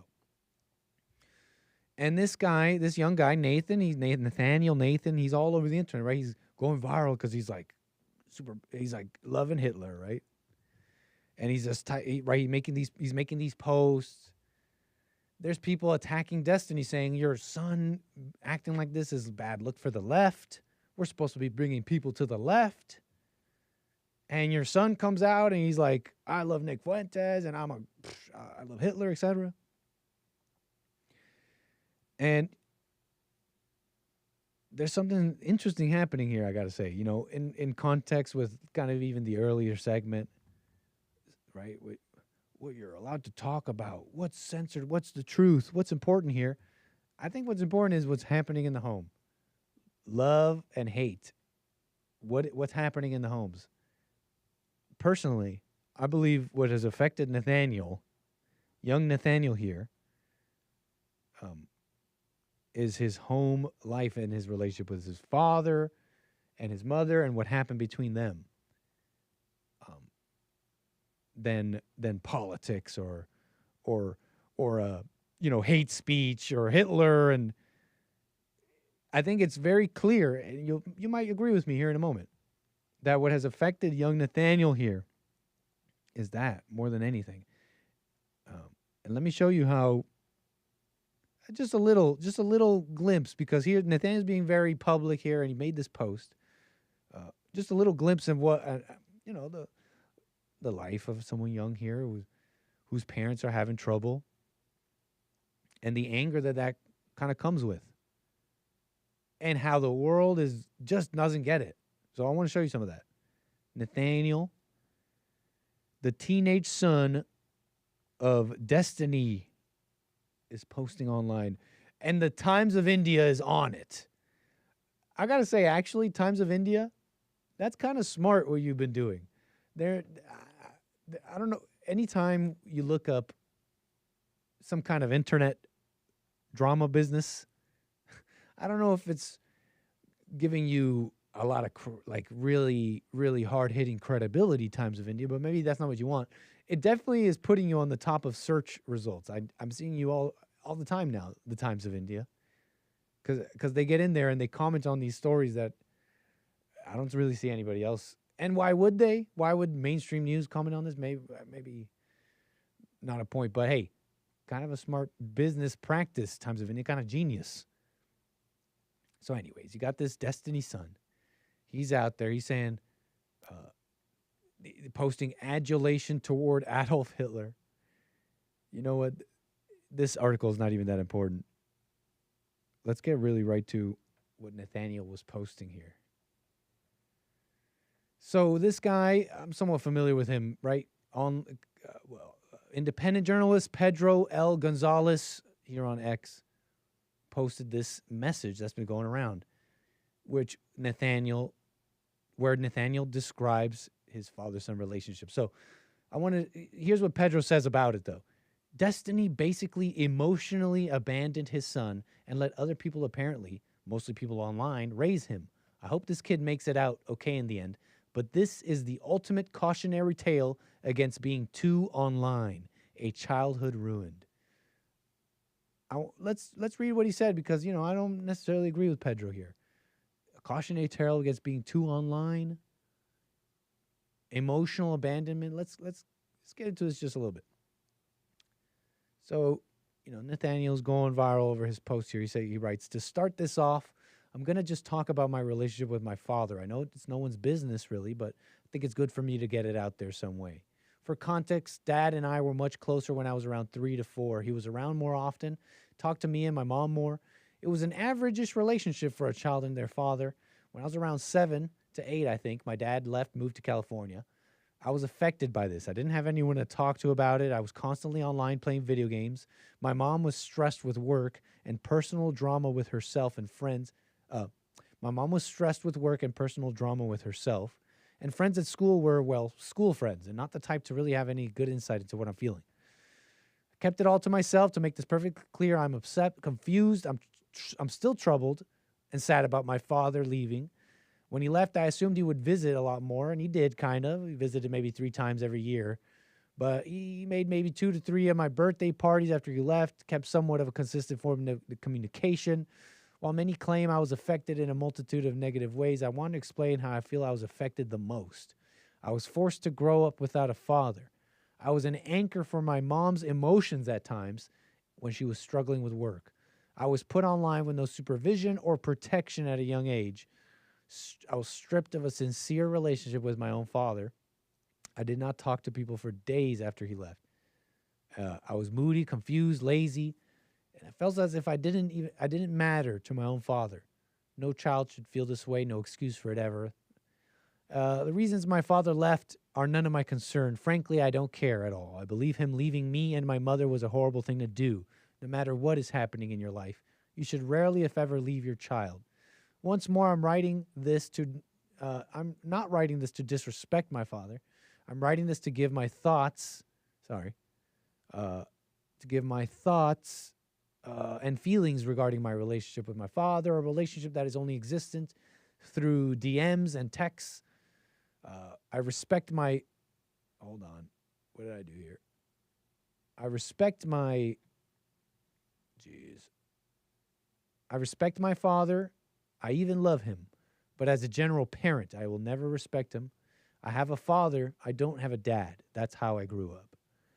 So a little bit of a post there for you. Nathaniel there. Having a little bit of a, just expressing himself. Is he crying and lying a little bit here? Maybe. He might be crying, might be lying here. But I found this interesting for a number of reasons. Look, everyone's kind of like going hard on Destiny here. Oh, crappy father. It's just like, oh, crappy father. He's whatever. Look, I don't know if we even know the details, but they're very, very quick to say that. I notice that it's very, very quick. Not a single person. I've yet to see it personally. Is bringing up how the emotional problems this mother was having. I mean, she was the one that was mostly with him. So who was the one? Where was he getting the most amount of negativity? I mean, it was the mother. And you got to wonder what happened between Destiny and this woman. I can't tell you the number of people I've heard calling Jesse, seen them talk to Jesse, right? Told me how the following words have so positively affected their perspective. Your father didn't leave you, he left your mother. I can't tell you how many people have been like, just, shocked in a good way almost, just kind of perspective change with those words from Jesse. Your father didn't leave you, he left your mother.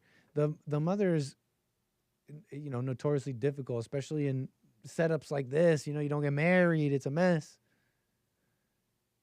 The mother, the parents, whatever's going on between them becomes far too much. And you get a little evidence of that when he's saying, I don't know why he left to California and Florida, and it's none of my concern. You don't want to ask him? You wouldn't want to know that? And frankly, I don't care, because leaving me and my mother was a horrible thing to do, no matter what is happening in your life. That's kind of the operative thing here, though. It's kind of why it's what happened in everybody's story. It's the question you have for your parents. What happened? And with honesty and no judgment, not like, why were you so evil? No, Dad, what happened? Why did you go to California and Florida? And why did you leave Mom and Dad? It seems like you left me. What was that about? So you get kind of an inkling of that even in this message, because he's saying he loves his father, but only as a general parent. I'll never respect him. I have a father, not a dad, right? But what's the difference here? Emotional support, like Pedro was saying, emotional abandonment. That's not what happened here. It wasn't emotional. That's not what he needed, or that's not what he wants back. Emotional abandonment. Oh, he left the mother. That didn't work out, and that became difficult. And then he says it's a cautionary tale against being too online. No, it's a cautionary tale. More often than not, I think in this case as well, of how a mother, out of anger, stress, emotional problems, right, directed to the father and in general, right, in life, is unable to handle that life and takes it out on the kid.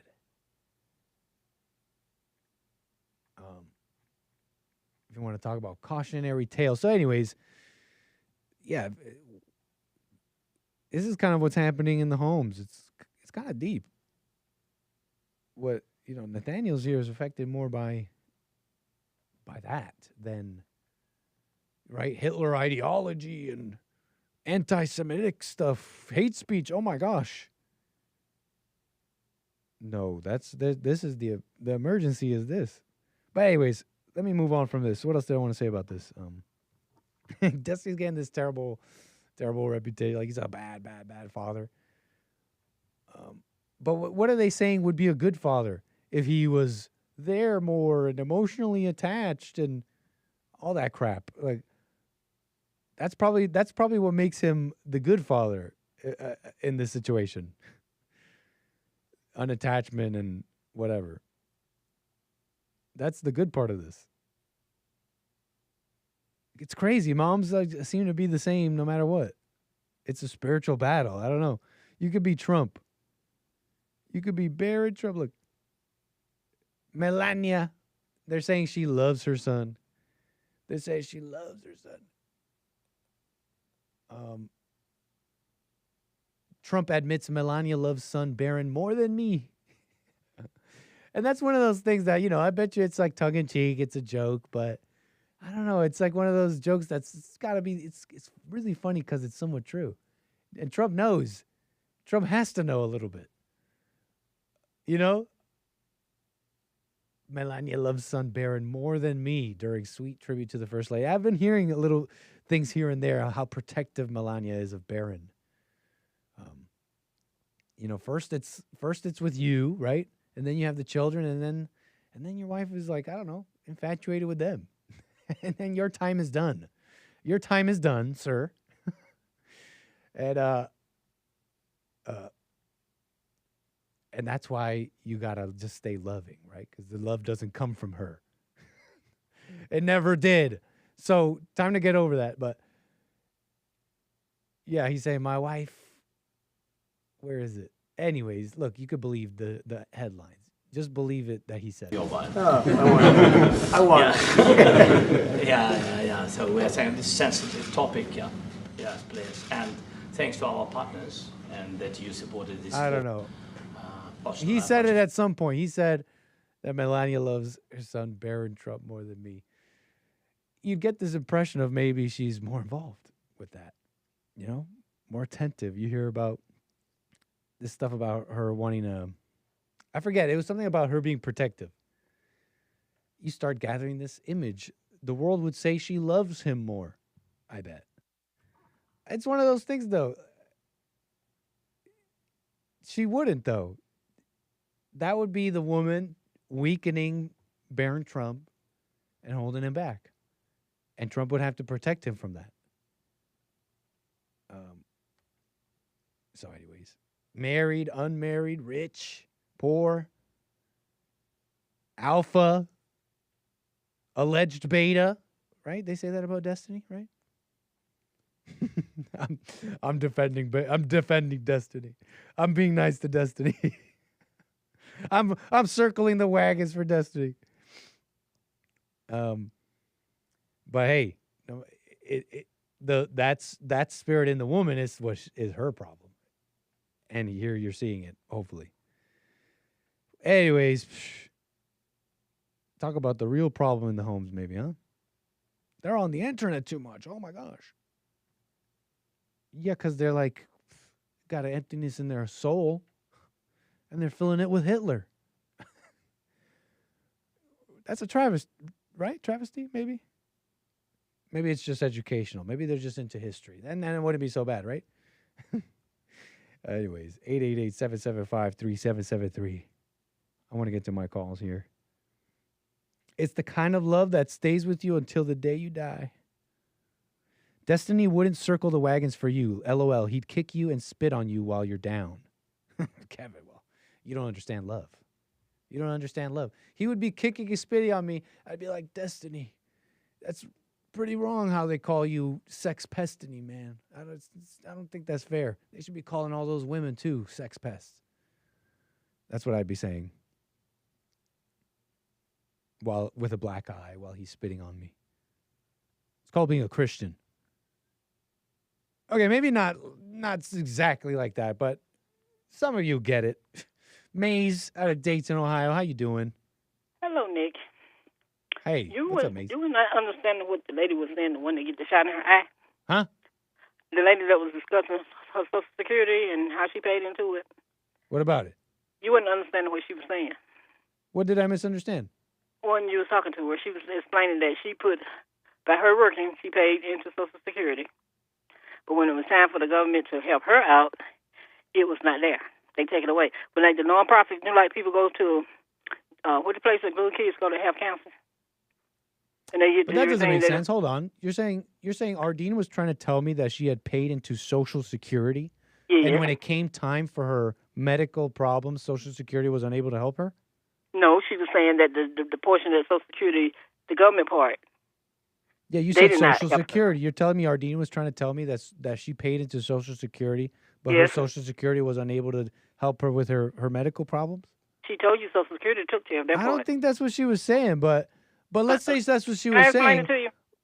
I don't think that's what she was saying, but let's say that's what she was saying. Why would that matter? I mean, Social Security wasn't meant for that. So the part where she was saying, like the president. Okay. I'm going to put it that way. So now he's going to be taken care of for life. He can go to the doctor. He ain't got to pay nothing. Everything. Start again. Say again. What about the president and doctor? If he goes to the doctor, he don't have to pay a dime. Who? Donald Trump? None of them. Bill Clinton or whoever. When they go to the doctor, they don't have a bill. He had one. Is that for all presidents? Yes. And why is that? Because the government take care of it. Is that like a thing for presidents? I guess it is. Cool. I didn't know that. Well, if it's good enough for them, we want them healthy, right? So, anyways. Well, then that president anymore. But then why can't they come out of their pocket and pay a copay, just like the normal American people? Because you're not a president. Excuse me? Because you're not president. But it's still government money. I thought that money. was clear. You told me the presidents get this special thing. Yeah, and then you're telling me, how come nobody else gets it? Well, because they're not president. I don't understand. Really? Yeah. And the Congress people do too. Huh? The Congress people, the ones that make the bills. They don't pay for they get free medical stuff? Really?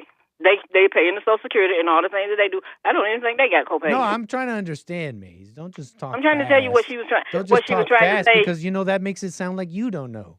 But so I do know. Let's slow But down I'm and explain fully because I'm being clear Stop what I talking, don't I can know. explain it But to if you. you just go fast and say Social Security was supposed to be this way and blah blah blah, No, it makes it sound like you don't know because you're trying to go fast past the topic. Okay, and just kind of slow. sideways say that I'll Social go slow. Security was meant for Medicare when she was talking about being about being on Medicare. Is Social Security and Medicare the same thing, Maze?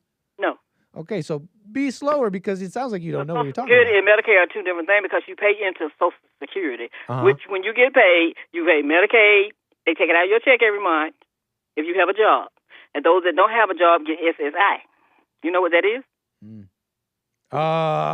people work for other people. What's it say? Social Security. Huh? Social Security. No, it's the SSI. And Social Security. What's Social Security? Oh, is that when you're like not working? Yes. When you work in Canada, they call it EI. Employment So insurance, right? Whatever you want to say. Which is But I'm funny saying- because why would you call it EI, which is like, it should be UEI, like unemployment insurance. But hey, they call it employment insurance. But they have just like when people lose their job and they pay into unemployment. So when they lose their job, what do? Get unemployment. But those that didn't work, Supplemental security income. Supplemental security income. Well, then, so the government pay a part into it. So the Wait, part that what? they were paying, I'm saying for the part she said. You're telling me SSI is paid for by the government? No, the SSI is for people that they did not. Yeah, they you pay into that, right? SSI is for people that didn't work, and when they did work, they was getting paid under the table. That's how some lazy, some rich people did. Poor people back in the day, or today, they work and they get paid on the table.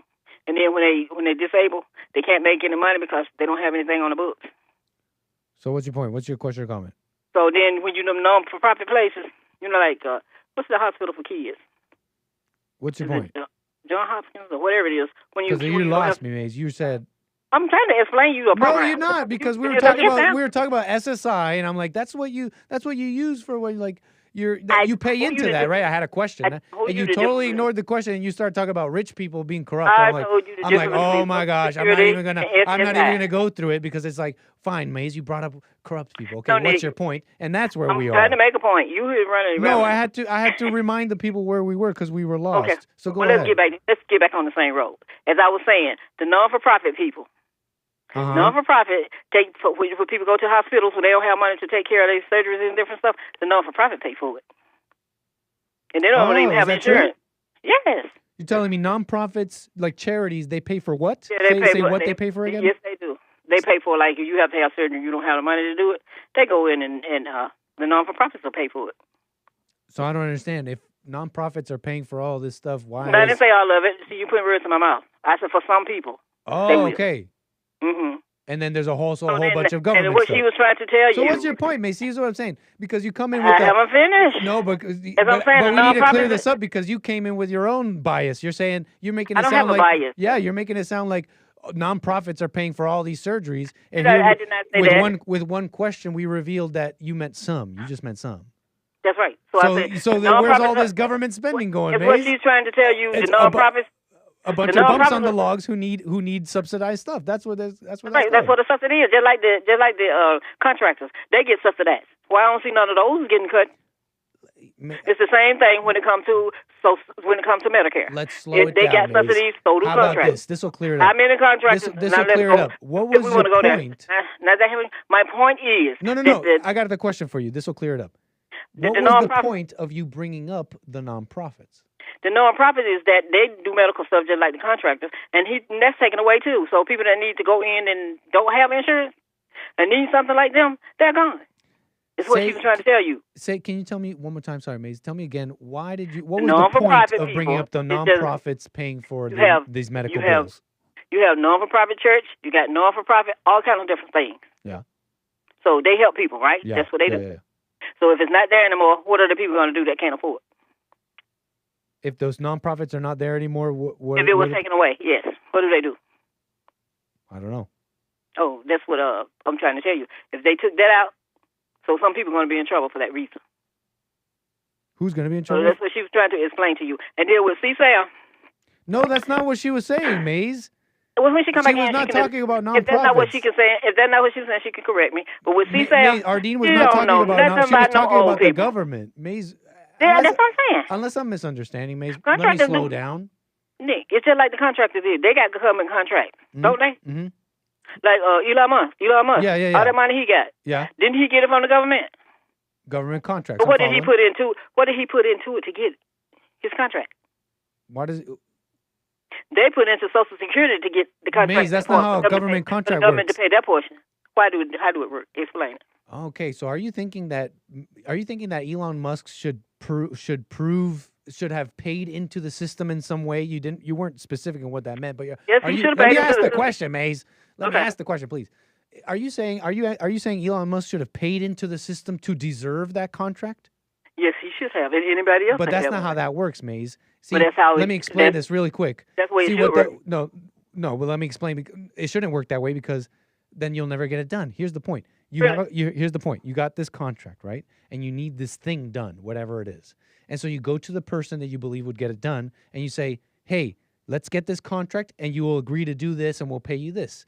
And then it gets done. And so there's the proof right there. You don't need to prove that you deserve the contract. The contract was for you to do a job. Hold on. The proof will be when you finish the job. And so when the job is finished, the contract gets fulfilled. That's how that works, Maze. And sometimes how long you made that up? You made that up. No, I'm not making up nothing. You made that up where he needs to deserve the contract. Contractors get government funding. You don't like him. Who like who? You don't like him. The point is, can he get the job done? Can he fulfill the contract? That's the point. The only people I see making money is your president. Tell me what the American people done got. All I see him get making money. I don't see him.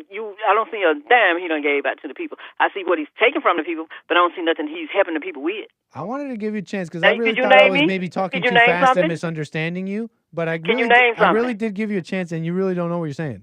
Oh, well, you don't either. So that make two of us, right? Yeah, but I admit it. But now can I get to C-Cell talking about old people? Okay. Old people have plenty of money. Okay. Little does she know. The young ones that don't have nothing and money. Because what if the old people put their money in the stock market in different places, and when the stock market go bad, what do they do with the old people money? They lose it. That's right, they lose it. And then what do they have? No money. And that's for those that do. And it's like Warren Buffett said, he's going to give all his money away. But then you have some kids, and you have some kids sitting around waiting to get their parents' money. So this is what you're really thinking. And your president said he was not leaving his money to his kids anyway because they don't deserve it. You know, I guess I'm you glad didn't hear you him said say that that either. What'd you say? I said I'm glad you're saying this. I And appreciate your honesty. the very one you hear running around here hollering is waiting for their parents work hard for to use it. I appreciate your honesty, Maze. I'm honest all the time. No, and I appreciate it because, you know, I'm trying to listen to you. I don't want to say, well, I'm just trying to listen to some of this talk about who deserves what. And I realize, and I should have known this, but, you know, you're very honest in your call here. You're being very clear. You believe that people are not responsible for themselves. You're saying these people who lost their money on the stock market, you literally believe that because the companies whose stocks they bought are so much richer that it's just not fair. They lost their money on the stock market. They should get free health care. And that's not what I said. I mean, that's essentially what you said, Maze. You said, no, I didn't. You said old people put their money in the stock market, and you asked me when they lose their money, what happens? I said they have no money, and then you started talking about Warren Buffett being way too rich. Maze, I didn't say he was too rich. Come on, Nick, stop it. Maze, come on. So then why did you bring up Warren Buffett? Why did you bring up Warren Buffett having so much money? Because he said that he was giving his money away because his children didn't earn it, and I said you got some kids waiting around for so they can get what their parents work What hard was for. your point of bringing up the old people losing their money on the stock market? Huh? What was your point of saying With her that saying that they should have saved their money. Old people lose their money in the stock market. They should have saved their money in the stock market so they could have something when they get old. She's working. I guess she's working. So she's putting it into the system. So what is she thinking? The system just they take her money and throw it out on the street and throw it up in the air? Apologies, Maze. Maybe I'm just like talking too fast, maybe or you you're should talking apologize. too fast. And also, I have something to say. No, I'm trying to get it clear, Maze, and you keep talking over me, and we only have a minute here.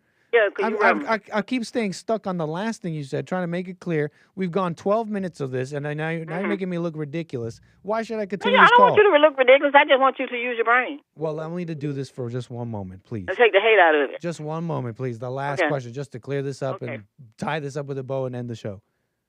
So you were saying the reason you brought up the old people losing their money on the stock market was for what reason again? If they lost their money, she said that they need to save their money and then put it in the stock market. But when the stock market falls and all their money go with it, what are they supposed to do? Okay, I see. Some old people save money. They got more money than. So they're not responsible for. They have more money than the old ones. Are they responsible for their money? No, if you got thieves up there stealing your money, you don't. And so what should happen with these people who you believe had their money stolen by thieves, even though they put it in a stock market of their own will? You know, they made their own decisions and lost their own money. They put it there. You're saying they got stolen. What should happen to those people? They didn't really put it there for themselves. They what put should it there for happen their to children. those people whose money you say got stolen?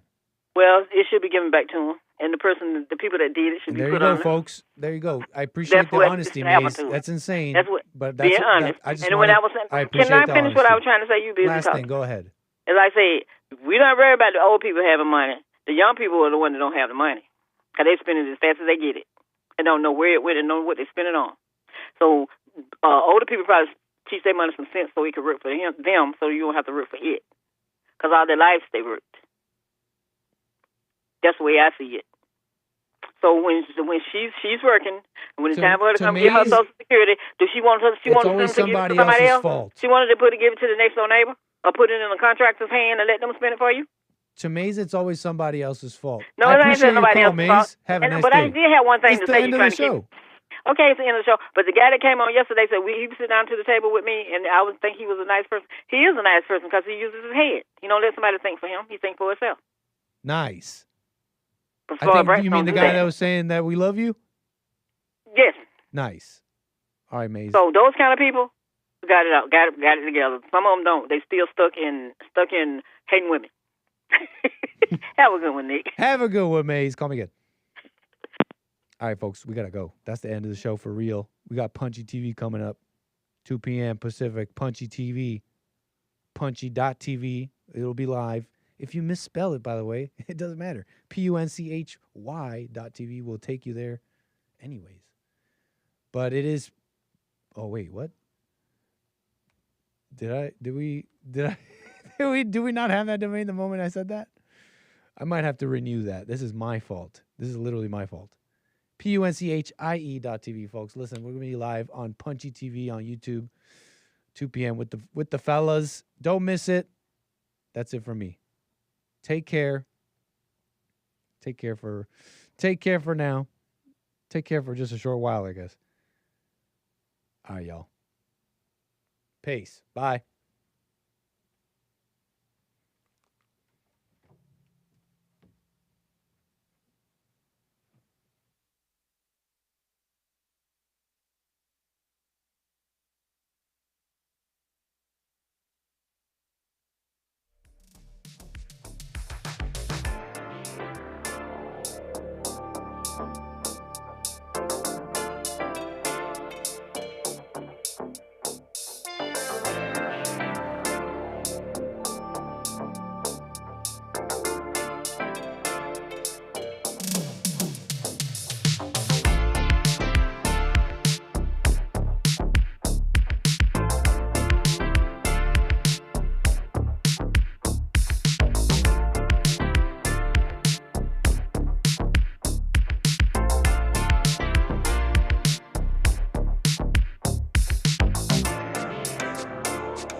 The views, information, thoughts, and opinions expressed during this show are the individual's own and do not represent the views, thoughts, and opinions of the JLP Network or Bond. Their appearance on the program does not imply an endorsement of them or any entity they represent. The material and information presented here is for general information purposes only. The JLP Network and Bond name and all forms and abbreviations are the property of its owner, and its use does not imply endorsement of or opposition to any specific organization, product, or service.